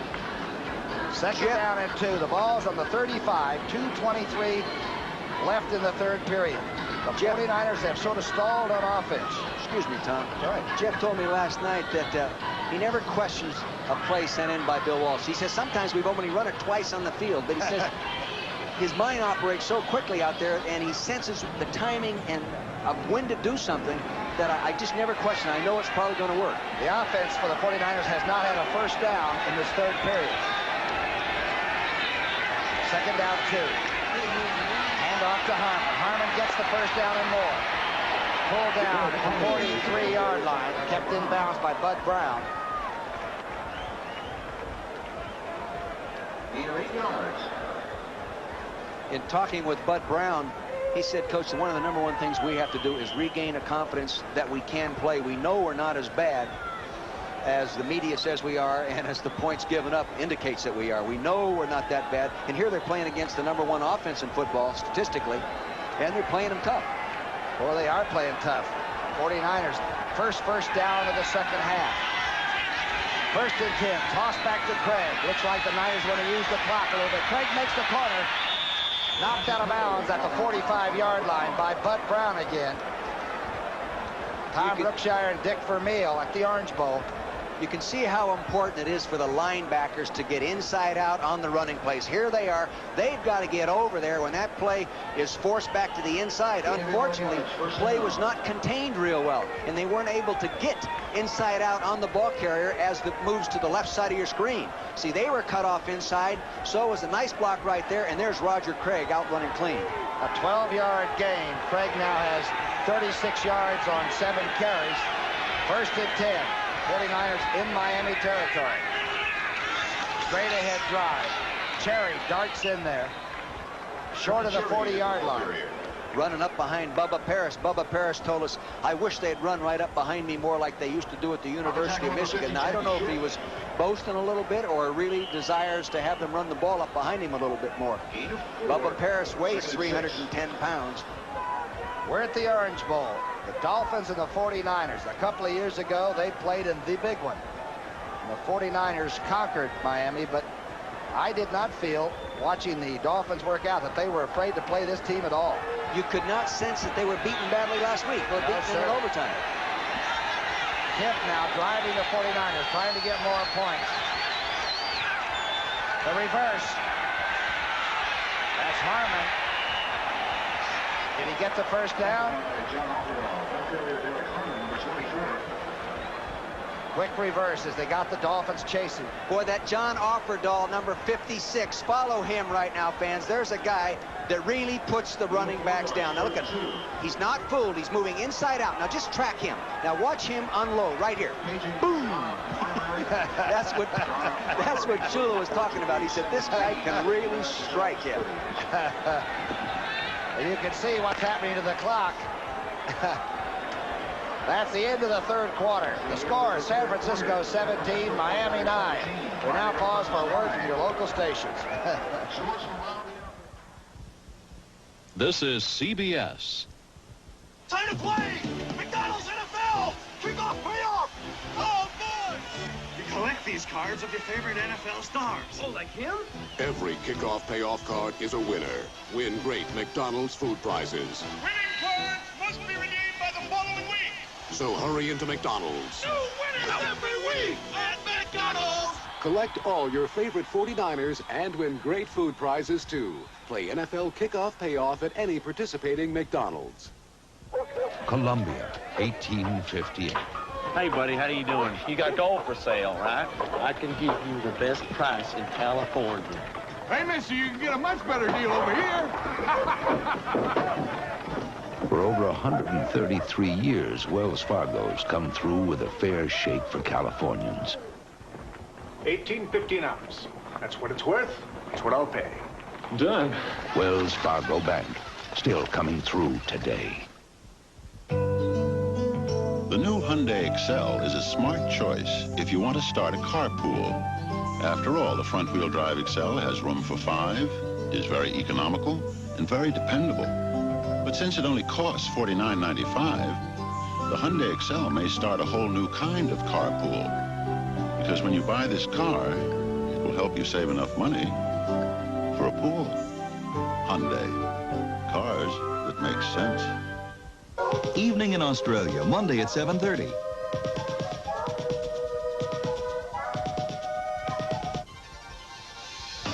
CBS Sports coverage of the National Football League is sponsored by Miller High Life. Miller made the American way since 1855. And by Oldsmobile. Oldsmobile quality. Feel it at your nearest Olds dealer. Third down and 2 as the fourth period starts out. Peg, toss back, first down inside the 35 to about the 33-yard line. Boy, does that Offerdahl play football. I get excited watching him play up here, Tom. Rathman leading the rookie running back from Nebraska, getting the block that got that first down. There's the young linebacker, the number 2 pick, but the first choice the Dolphins had in the 85 draft. Boy, he's the Western Kentucky. He's a winner. But I'll tell you, when he smiles when you're talking to him, it's not a real warm smile. First and 10. Marino has thrown the ball 41 times already. Right now, San Francisco's got a chance to get some points. Kidd throwing the slant. It is knocked away. Offerdahl almost intercepted it, but he did keep it from being complete.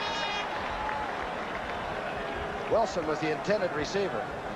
You're going to see Offerdahl, number 56, the inside linebacker here, buzz back up and get good position to jump and make the play. Bat it in the air. See him working inside out. There he goes. Now he jumps up real high. Fortunately, other people there all ran into each other and prevented somebody from coming in and picking off the ball.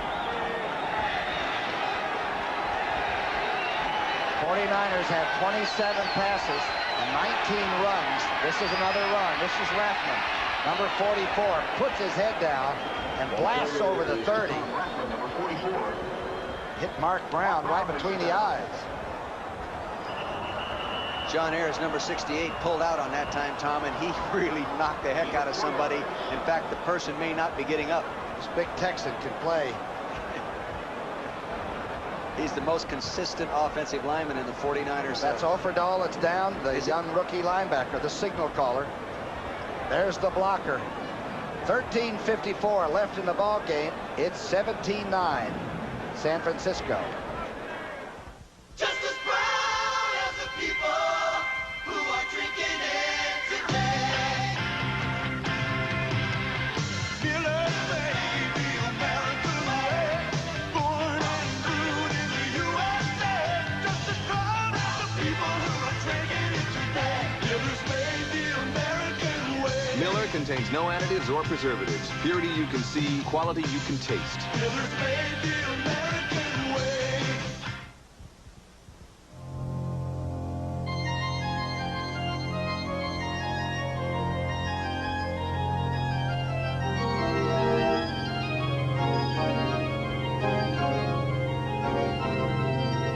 Oldsmobile quality. You'll not only hear it,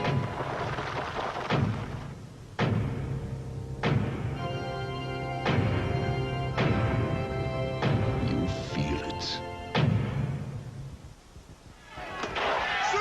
Not everyone got a vacation this summer.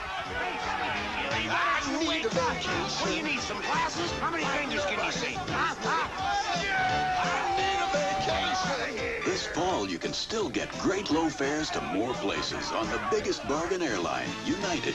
I got a vacation. Have a nice shower, Picorni. And I'm not just flying. I'm flying friendly skies. I'm out of there. Should instant replay be used in the NFL? You can call in by dialing the 900 number there if you like it. No, if you don't like it. Taking a fans poll on CBS says the young rookie linebacker is helped off the field, and he is not hurt. He really got hit a shot by Rathman, and the whole thing came down on top of him. But I'll bet you'll see him back in this ball game. Yeah, it just depends if he really did get a slight concussion or not, Tom. Normally, if you get the slight concussion, the doctor will not let you go back in and play. The 49ers only have 2 first downs in the second half. This would be a nail if the 49ers could chew up about 5 minutes and get a touchdown. It would keep Marina somewhat at bay. 3rd down and 6.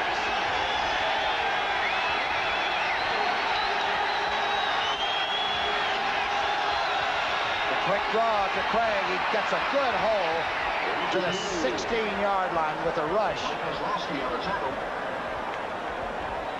Boy, I see something. Good block up front. Looked like Randy Cross is back in at right guard. Keith Vonhorst at right tackle. Fred Quillen at the center, 56. I wonder who's in at defensive linebacker for Oferdal now, because you know they're a little bit thin at linebacker. Russ Francis, number 81 there, is some good blocking tight end. He has been really a good player in 1986. A great player. 1st and 10. Ball is on the 17. The toss back to Craig, who reverses his field. Look out, he may go. Craig, now he's collared at the 6 by Jackie Shipp. Tossed it, got the defense stretched and pursuing, and they over-pursued. They over-pursued and allowed him to cut back. You're going to see the fullback right here start, get it stretched. Defense is pursuing, and then he brings it right on back.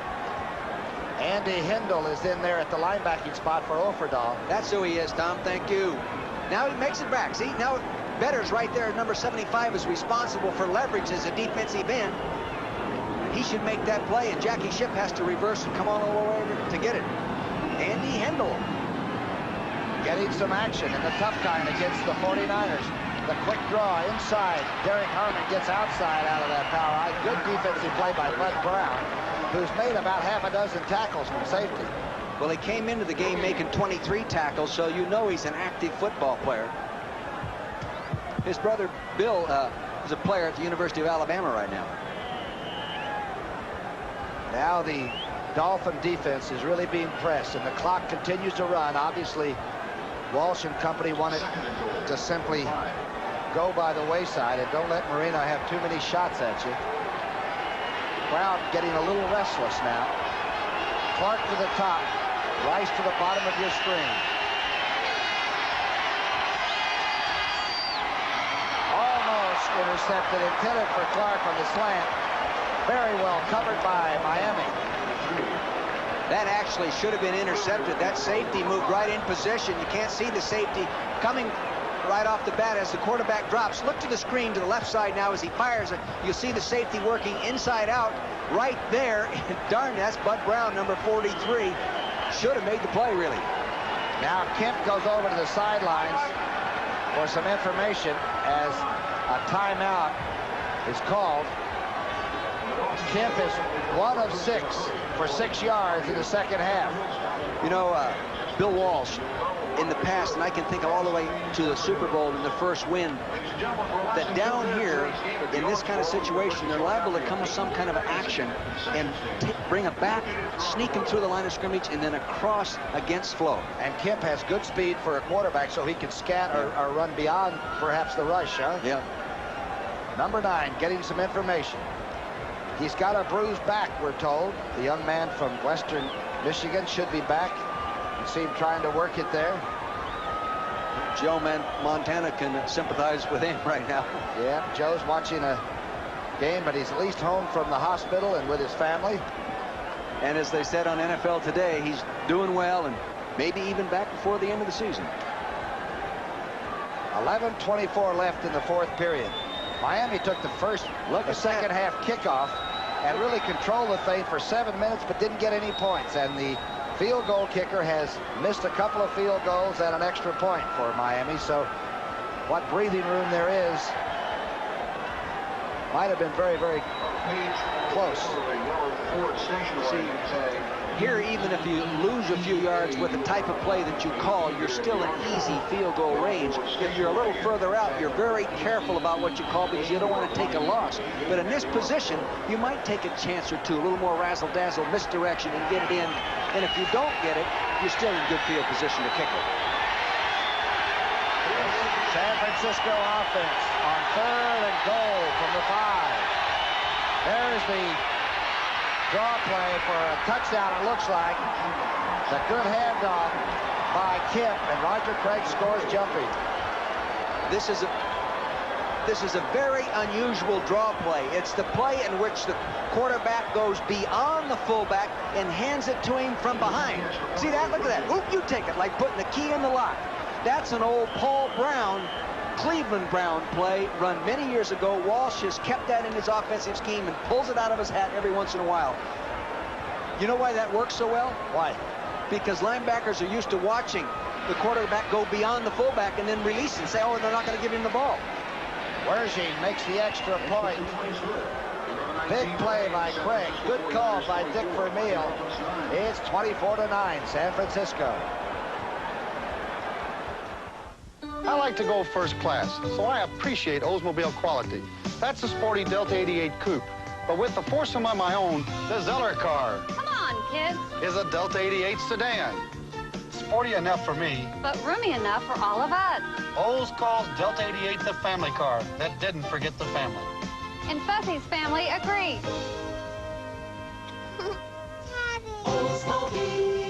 Oldsmobile quality. Feel it.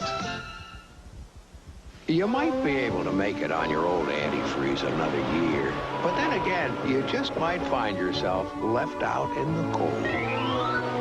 Driving just 10,000 miles on weak, neglected antifreeze can cause freeze-up and make a radiator look this bad, while the Prestone radiator looks this good. So, for maximum protection, don't push your luck. Change it once a year, every year, with fresh Prestone. Who has transformed home entertainment, bringing sight and sound together with one remote. Who? RCA, with Digital Command Component Systems. A choice of components operated by one remote that deliver a sight and sound experience you must experience. Digital Command Component Systems. If you settle for less than RCA, that's exactly what you'll get. It's a sport of finesse, power, and beauty. America's Polo Championship on CBS Sports next. 13 plays, 73 yards, and look at that. 624 stolen from the Dolphin offense. Good job. We'll show you that play after this kickoff. Interesting and sophisticated blocking pattern by the 49ers. Wershing is kicking into a pretty good gale right now. There'll be a run back this time. Carter, Davenport back. That's Davenport. Good tackle put on him at the 23-yard line.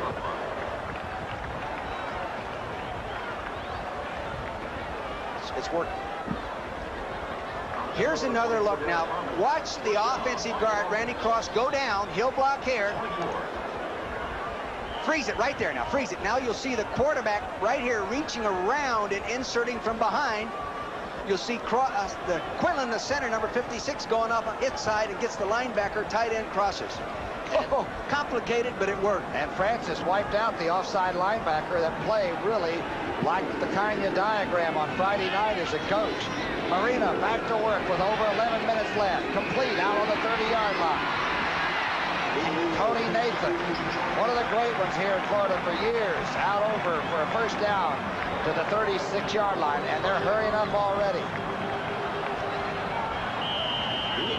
42 attempts by Marino already, a 13-yard gain.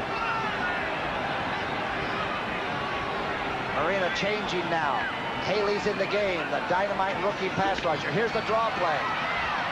I'll tell you that. Out over the 40. Tom, that hurried up offense fouled up the 49ers, and they took them a little while to get lined up properly, and it hurts them in terms of getting their substitutions in and out like they like to do with the multiple schemes.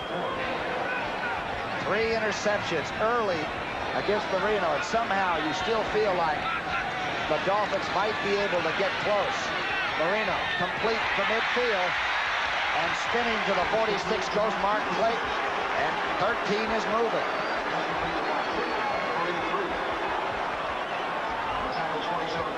They're keeping the substitutions down a little bit on that nickel defense for San Francisco. Well, it caught the 49ers by surprise, but they got a substitution scheme in that time, Tom. Dolphins now racing the clock. That'll stop it for a while. Incomplete at the 35. Duper was covered closely by Griffin. You know, people might be wondering, should they come with this kind of offense earlier in the ballgame? You remember the 49ers just scored and really separated the game. I think this is the right time if you're going to go into a hurry-up offense, no-huddle offense, to do it. And Marino goes on the quick count a lot, but I think he's making sure of the front he's facing, because this is a very tough bunch of defensive players. Where are those guys coming from? Second down and 10. The ball is on the 45, call it. Dwight Stevenson is the snapper. Marino with a lot of time now. He throws back to Tony Nathan. Nathan breaks the tackle and gets to the 36. Tuiasa Sopo, the nose man, helped on that tackle. Now we're going to see how tired the defense is, maybe with the humidity and heat. And Marino. I think the 49er defense, they got a lot of guys sapping right now. Take a look at that. Yep. A lot of guys leaning on their hands, leaning on their thigh guards right now. Gasping for that air. It is hot. Marino's 301 yards passing. Third down and a yard. Uh-oh, flags go. Short yardage offense. Looked like Foster jumped. Roy Foster. He's a big fella. I coached him in an all-star game. Should have worked on his snap count with it. Number 61, offense, 5 yards, first down. You mentioned that. I talked to him about, playing for Don Shula here, and I said, you don't look as heavy. He said, Don Shula remodeled my body. It's still about a yard to go, but now it's third down. Make that 6, third down and 6 as they moved her back. Marino's now back into the shotgun. And calling out a play, a new play.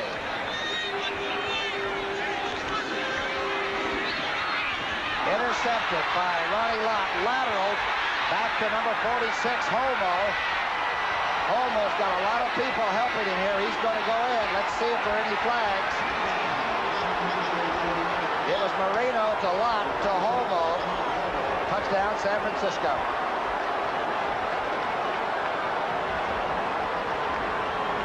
Now, Tom, believe this or not, that's the first interception in Tom Holmoe's career playing for the 49ers. You'll see Holmoe working inside out. He'll drop back in the middle of your screen here. Here he comes. He's going to dissect it right there. It was a poor throw, a hurried throw. Lott laterals the football.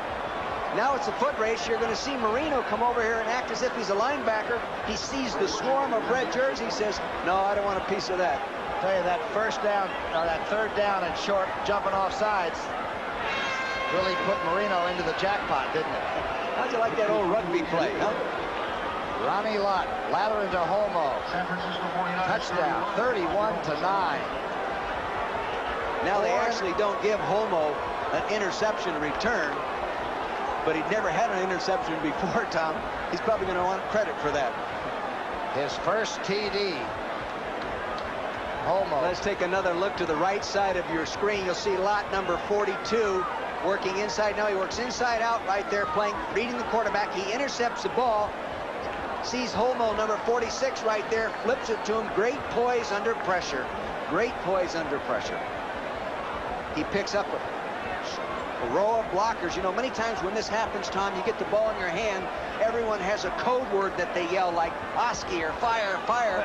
Then all the people that didn't see the interception, or in this case the lateral, are alerted, and they start forming a protection wall for the return man. It was a total 70-yard interception return. Lott only had 4 yards of it, but he's going to get credit for most of it. He gets the interception. Homo, 66 yards with a lateral and the touchdown. The two rookie corners, Tim McKyer and Don Griffin, call him the sergeant because he says all he does all week long is yell at us, and then in the game all he does is yell at us. Remember in 81? Yeah, he and Eric Wright were the rookie corners. The whole secondary was rookies. Super Bowl time. Davenport at the 2. On his feet to the 27-yard line. Rathman making a tackle. The NFL today starts it all off next week. Doubleheader game 1. Can the Vikings and that great passing game of Kramer's take on the Chicago Bears and win? They might. Minnesota is a better team than a lot of people think. We saw them in the opener. They didn't play well, but they're a good football team. They've given up very few points, Tom. Second game is, of course, Dallas-Denver. Most of you will see Don Strock is in, number 10. Marino with 4 interceptions. The last one. Strock would be starting for many teams in the National Football League. Good quarterback. Starting right out in the shotgun. He's only thrown 5 passes so far this year. Boy, that San Francisco defense just kept battling it in there. The flags are down. Strock throws for Clayton. 49er bodies in that secondary were flying all over. Very few penalties in this game. Two good teams. Mr. Marino, I know he's got to be upset, but you know something? To be doing as well as he's been doing, you're bound to have a bad day. But you've got to give credit to the 49er defense. They came in here the number 2 defense in football. And it just shows how important it is to be strong on both sides of the line of scrimmage. Holding 57. Offense, 10 yards, first down. 57 detected for holding. Marino and the Dolphins go to New England, Foxborough, for a lovely game against the Patriots next week. That's not going to be easy. Dwight Stevenson was called for holding.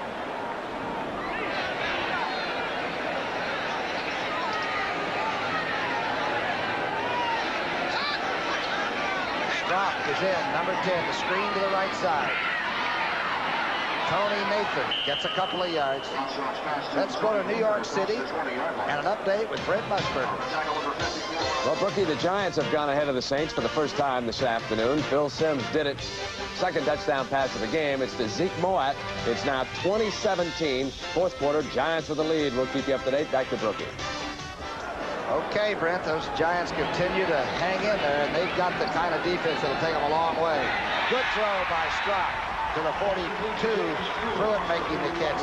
By the way, the last time Miami lost with Marino, passing for over 300 yards, was the Super Bowl game against San Francisco. Isn't that something? Yep. Shades of. First and 10. 4-man rush by the 49ers, who've got to be tired in this humidity, but boy, they're still coming on the pass rush. And here comes some more rushers. They just keep rotating those defensive rushers in there. Bill McPherson with the defensive line has done an exceptional job. And this is why it's so important, if you can, roster-wise, keep defensive linemen on your roster. Boy, they're hard to draft, hard to locate once you don't have enough of them. You know, Joe Cribbs will be probably available for full-time duty, the real good running back. That will be alongside Roger Craig, so the 49ers could be getting healthy just at the right time. Plus, Wendell Tyler could be eligible to come back, too. And you know how good he is. Great blocker, as well as a great runner. Second down, 10. Strock is calling and changing. Here come 4 red shirts after it. Complete. Clayton ducks to the 47. Matt Moore making that number 89.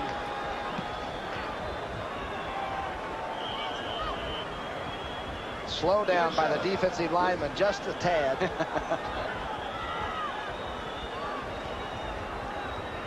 Strock to the 46-yard line. You know, Tom, Moore again. Miami goes ahead to lose this football game and go into the fifth game 1-3. It'll be the worst start since Don Shula took over. Worst start since Don Shula took over in 1970. 1970 to now. That's the worst start, huh? Strock moving forward, still gets it off. Inside the 30 goes Mark Duper.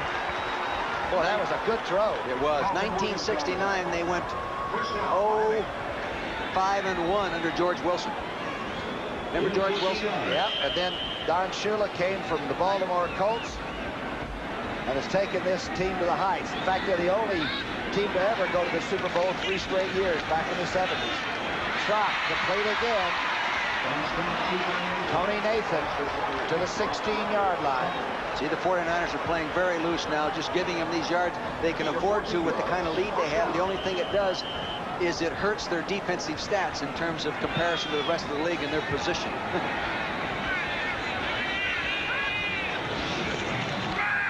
Strock throwing quickly to the 10-yard line. Mark Duper.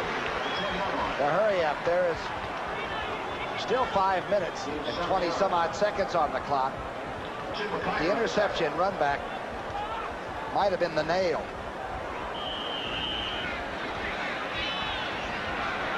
That kind of play has just really got to take the sap out of you, you know. Next for the 49ers, the Colts, and then the Vikings. Not a bad part of their schedule. Touchdown. Matt Moore. And Strock probably did not see the catch because he was knocked down.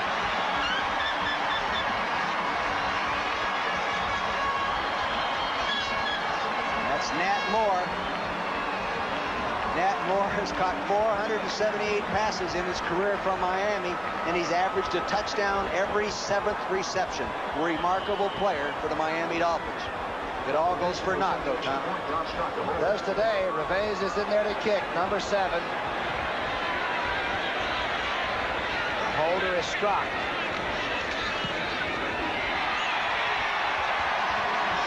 Big cheer goes up as the kick is straight and true. Almost 5 minutes left.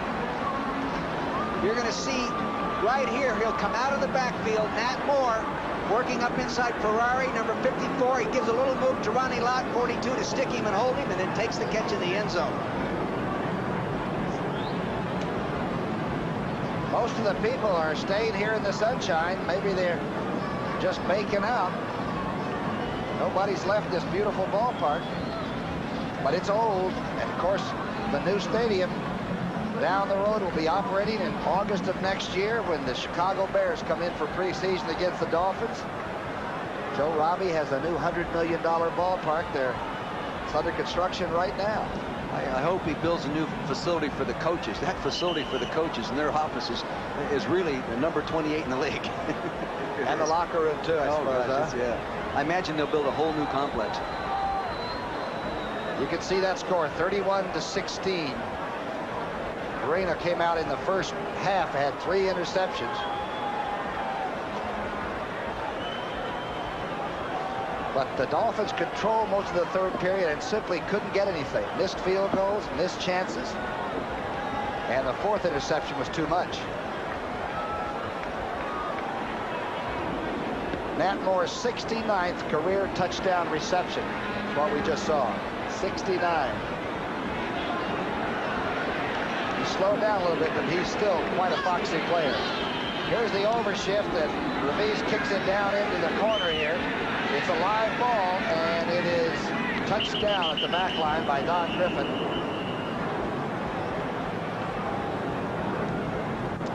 Coming up today after the game, CBS Sports presents the America's Polo Championship from Greenwich, Connecticut. It's Argentina's perennial polo power. Everybody knows this. against the best of North America. It ought to be interesting, so stay tuned. I wouldn't mind selling them a couple of horses, I'll tell you that. It's a great sport to watch, though, you know? It is. I have never watched it. Haven't you? No. It was never very big in Calistoga. The Argentines are favored 5 chukkers to 3. Kemp has gone all the way at quarterback. Much more productive in the first half than in the second.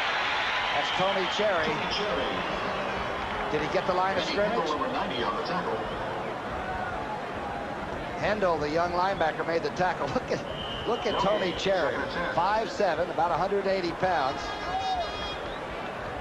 But he can move. He's a good run back man, too. They haven't used him that way. I know it. He averaged 23.5 yards for a career returning kicks in college.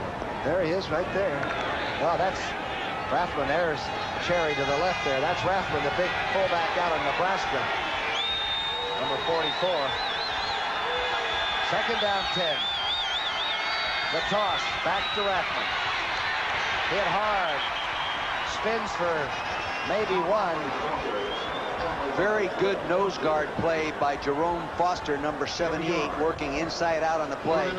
Did a nice job on that, Tom. Rathman is quite a nice target to tackle. I mean, he's a tough guy, and he doesn't try to get away from any people. Oh, he's 232 pounds. You know, he's almost typical of the I fullback Nebraska-style guy. You know, the big guy that leads the tailback up in there, takes on the linebackers and blocks defensive linemen as they come off pass protection blocks by offensive linemen. Big, strong guy. McVeigh then picked him up number 3 in the draft. Here's the rollout right. Kemp throwing back, wide open down the middle. It's Russ Francis. You don't see Russ Francis doing a lot of spectacular things these days, but he is really an efficient football player right now. A great sucker type play. You're going to see the offensive lineman here pull. Direction here. You'll see the tight end cross against flow. Quarterback keep it and throw it to him. Watch this.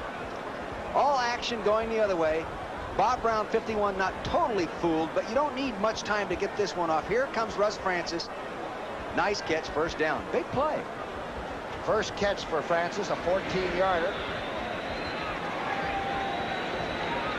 Final score, Washington rolls 19-14 over Seattle. Seattle's first loss.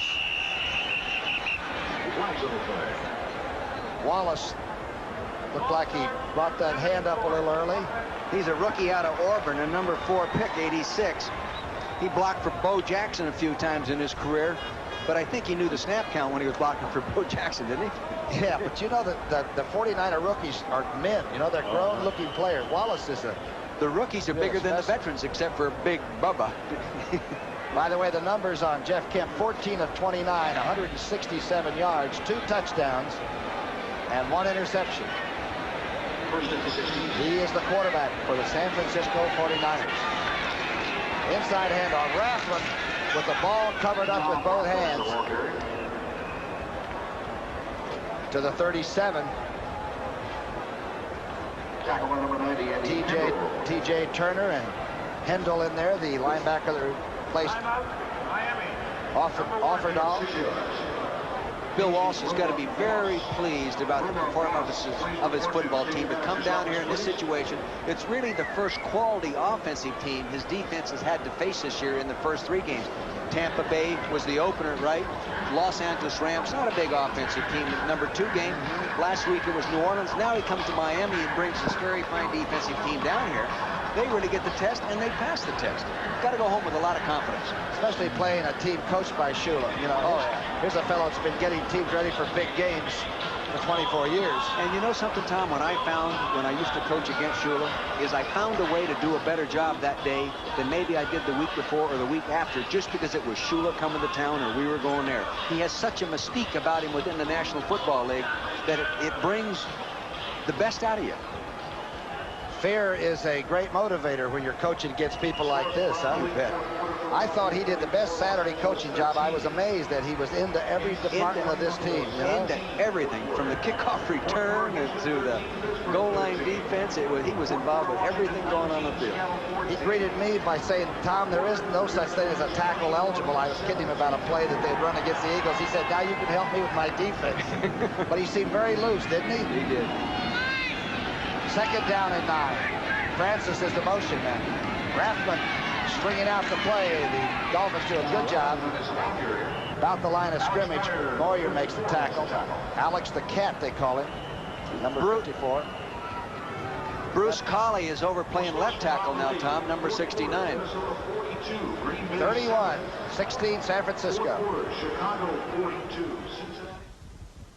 And unfortunately, that's the weather picture for tonight. Roger is a weatherman. He knows the difference between little storms and big storms. And recently, when he saw a big one coming, the first place he went was his Honda generator dealer. Hey, you're the weatherman. I need a real good generator. And by the time the storm hit, Roger was prepared. The Honda generator, because you never know what the weather will bring. Just as proud as the people who are drinking it today. Miller's made the American way, born and brewed in the USA. Just as proud as the people who are drinking it today. Miller contains no additives or preservatives. Purity you can see, quality you can taste. Miller's made the American way. From the Goodyear ship, the Enterprise. Captain Jim Maloney up there and our cameraman Fred Hildebrand. Boy, what a sight. Beautiful day down there. You know, the breeze has been constant. I think it's a lot warmer down on the field, though, than the temperature and the humidity reading we gave him at the start of the ballgame. Yeah, when people are beating on your head and shoulders, it's a lot hotter, too. You got all that equipment on you, you know. 2-minute warning, 31-16.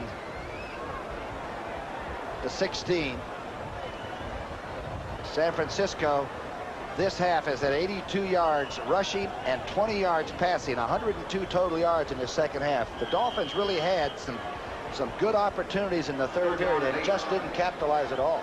Well, throwing those interceptions, sometimes being as hot a quarterback as Marino was, you can almost get to start to think you can throw it anywhere, you know what I mean, and make it work. Third down and 8. Cherry makes the corner. You can hear the cracking. The flags are down at the 39. Face mask, huh? It'd be hard not to grab him by the face mask. He's 5'7". No, holding on the offense. Oh, really? Andy Hindle made that stop. Did you see a face mask grab? I thought they grabbed his face mask right there before he went out of the bounds. Holding, offense, number 62. Penalty is declined, 4th down. Can you believe that Joe Robbie brought this franchise in here in 1965? There's Big McIntyre. McIntyre, you know, he was the original refrigerator, meaning that he was the first lineman to get up in the backfield and start running, and then the next year the Bears came with the fridge and used it on them, remember? I know it, that's right. Made the refrigerator a rich man. This is the 7th punt for Maxie Reniger. This is just an average kick against that breeze. Now it takes a little bit of a San Francisco bounce. There it'll be killed. The Dolphins will come out on the 26-yard line with 1 minute and 42 left. It's 31-16. For just a minute, we'd like to interrupt the serious work being done on IBM personal computers to announce a birthday. Ours. It's the 5th birthday of our expanding family of IBM personal computers. We'd like to thank all the people who have bought over 3 million of them, and to invite a few million more people to visit an authorized IBM dealer or call their IBM representative and join the celebration. Rollo, where's the package? I have no idea. And the Air Express Company has no idea either. Hold it. If you'd used Federal Express, you wouldn't be having this problem. Come with me. Federal tracks your package with scanners from where it's picked up to where it's delivered.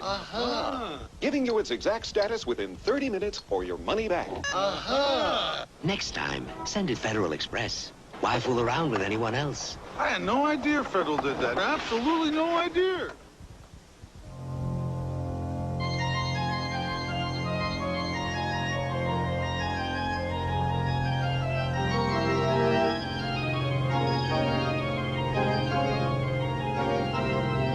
Oldsmobile quality. You not only hear it,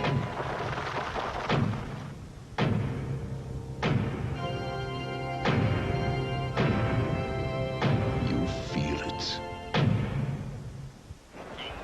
Don't forget, tonight on CBS, who turned an 8-year-old kid onto marijuana? Her mother did. Would you believe parents as pushers? That's on 60 Minutes.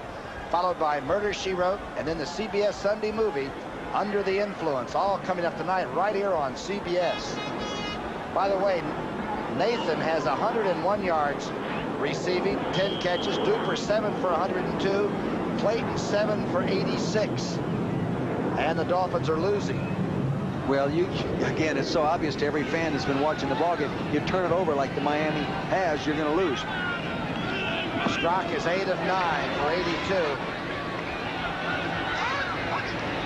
Four-man rush, a little stunt. Strock just dumps it over, looking for some kind of a Middle screen. Yeah, middle screen. I think a defensive lineman grabbed Tony Nathan and didn't let him get out. Number 22 was locked up in that pile. Dwayne Board was putting extra pressure on the quarterback.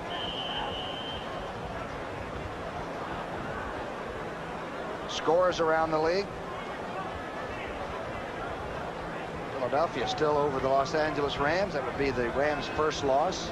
Yeah, Philadelphia's first win. That's a big win for Buddy. Believe me, he needed it in Philadelphia this week. I wonder what he's like after mad. a victory. I don't know, but they were getting mad in Philly out there. Score here is 31-16 with a little over a minute and a half left. Second down 10. The blitz is on.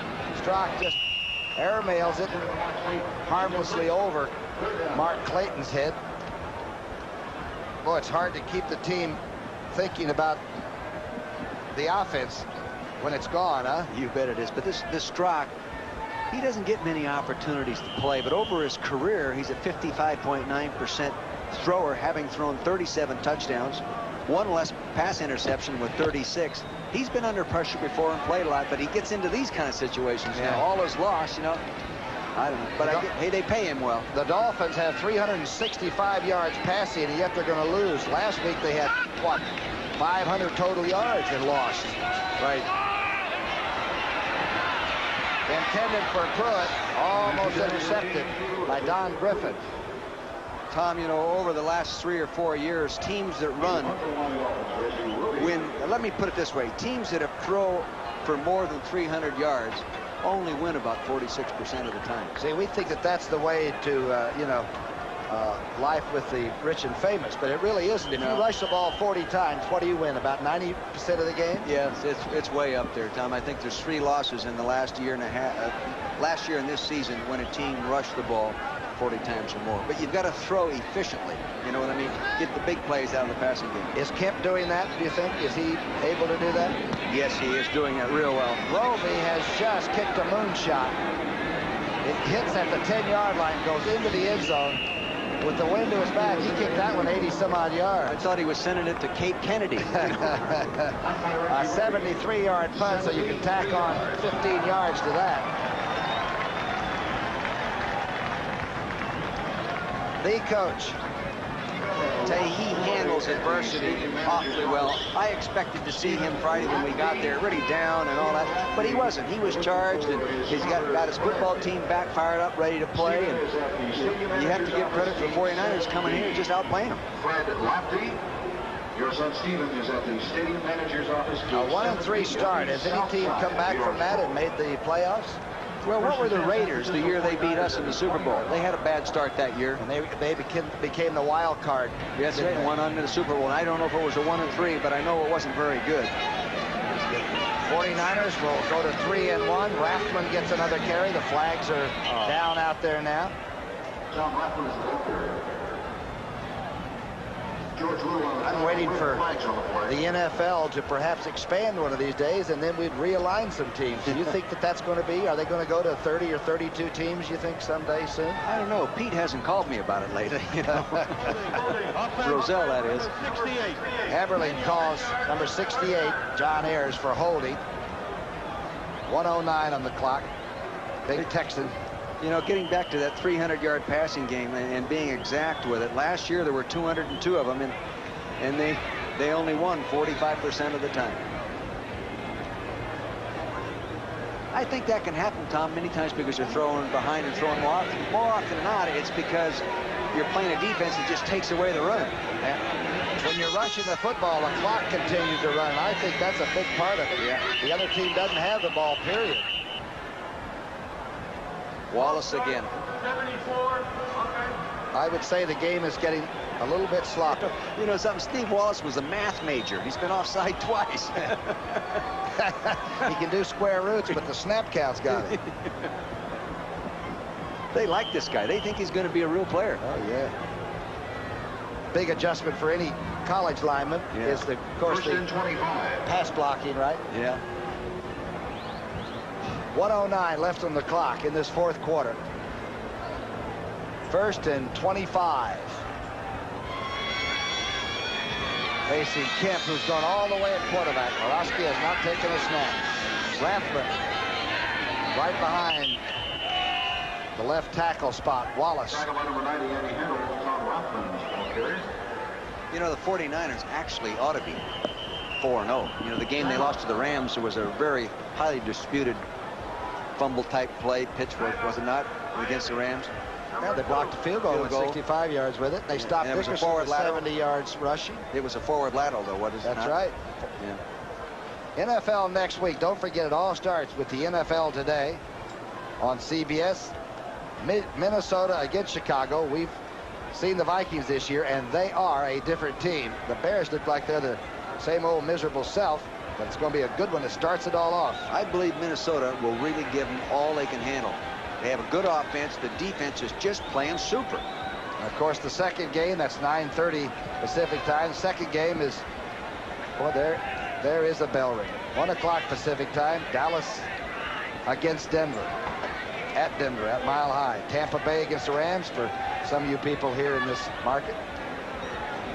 Next Sunday on CBS, where pro football is really a lot of fun. 49ers have rushed the ball 20 times this half with only 7 passes. And by the way, Jeff Kemp has not been sacked this afternoon. Oh, good offensive line play. Now, people might say, well, Miami's defense is not very good in that regard, but they had 12 sacks coming into the ball game, number 4 in the NFL.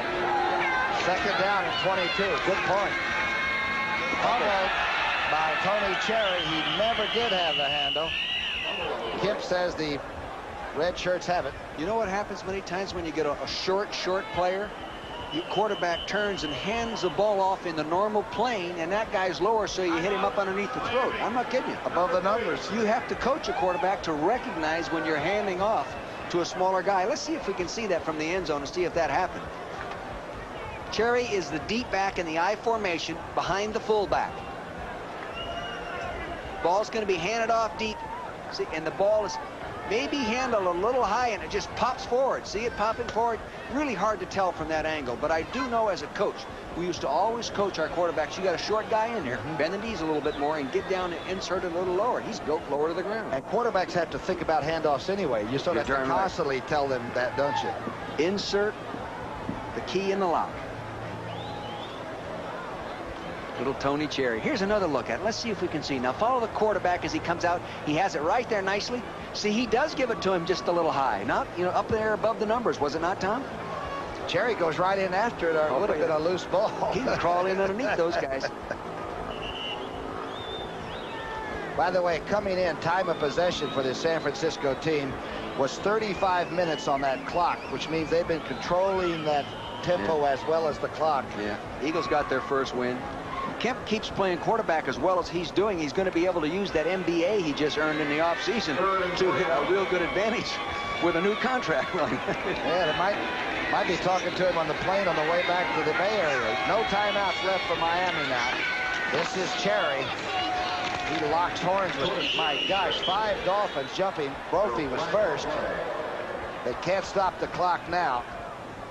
There's a flag on the field. Flag on the field. You can't end the game on a defensive penalty. Last week against New Orleans, they ran a play very late. Everybody had gone into the shower. Half the guys came out with soap on themselves. Then they had offensive players lined up at defensive positions. Number 99 on the defense. Face mask, George Little. It's 4th down.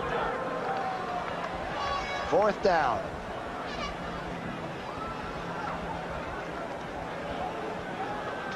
Can't even read the number on that guy. He's got, his chest is so big and everything else, it distorts the number. You can't even read it. Oh, 98. Is that 98 or 99? That's 99. That's George Little. He played for Hayden Fry at Iowa. Well, they are all big on that team. He comes right out of there like. You notice how tight those jerseys are around the middle. One reason is they don't want the offensive linemen to be able to grab them. You know, they still do, but that's one reason they wear the tighter jersey. 3rd down. 3rd down now. They're going to call it 3rd down or 4th down. It's 4th down. They.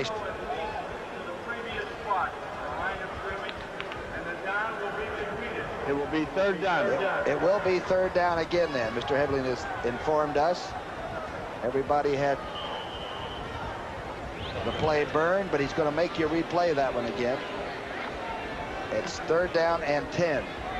Ball is on the 20-yard line. 4-man rush. This could well be the last play of the game. I wonder what Dave Shula, the roommate of Kemp, the quarterback, thinks now, huh? Fumble by Kemp. What you don't want is for anybody to get careless and get an injury, just trying to get the game over. Fred Quill in the center is still in there. That's the first bad exchange we've had. So a rather forgettable offensive series this time for the 49ers. They're still. It's amazing when a game is this situation, they don't have to concentrate very much, but you can see what it does to the execution of an offense when you don't concentrate. The 49ers are already thinking about the trip home, and the Dolphins are thinking about going to New England next week and playing another tough game. And the nice thing about flying home is you gain the 3 hours. They might have it, you know, they might be home in time to have a cool one. You know? That's the last play of the game. Final score, San Francisco 49ers 31. On 16. I like to see that. Bill Walsh and Don Shula, 2 of the great coaches, shaking hands. Jeff Kemp talking to the opposing coach.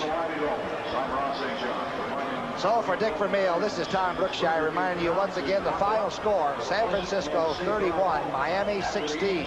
Stay tuned for the NFL Today postgame show.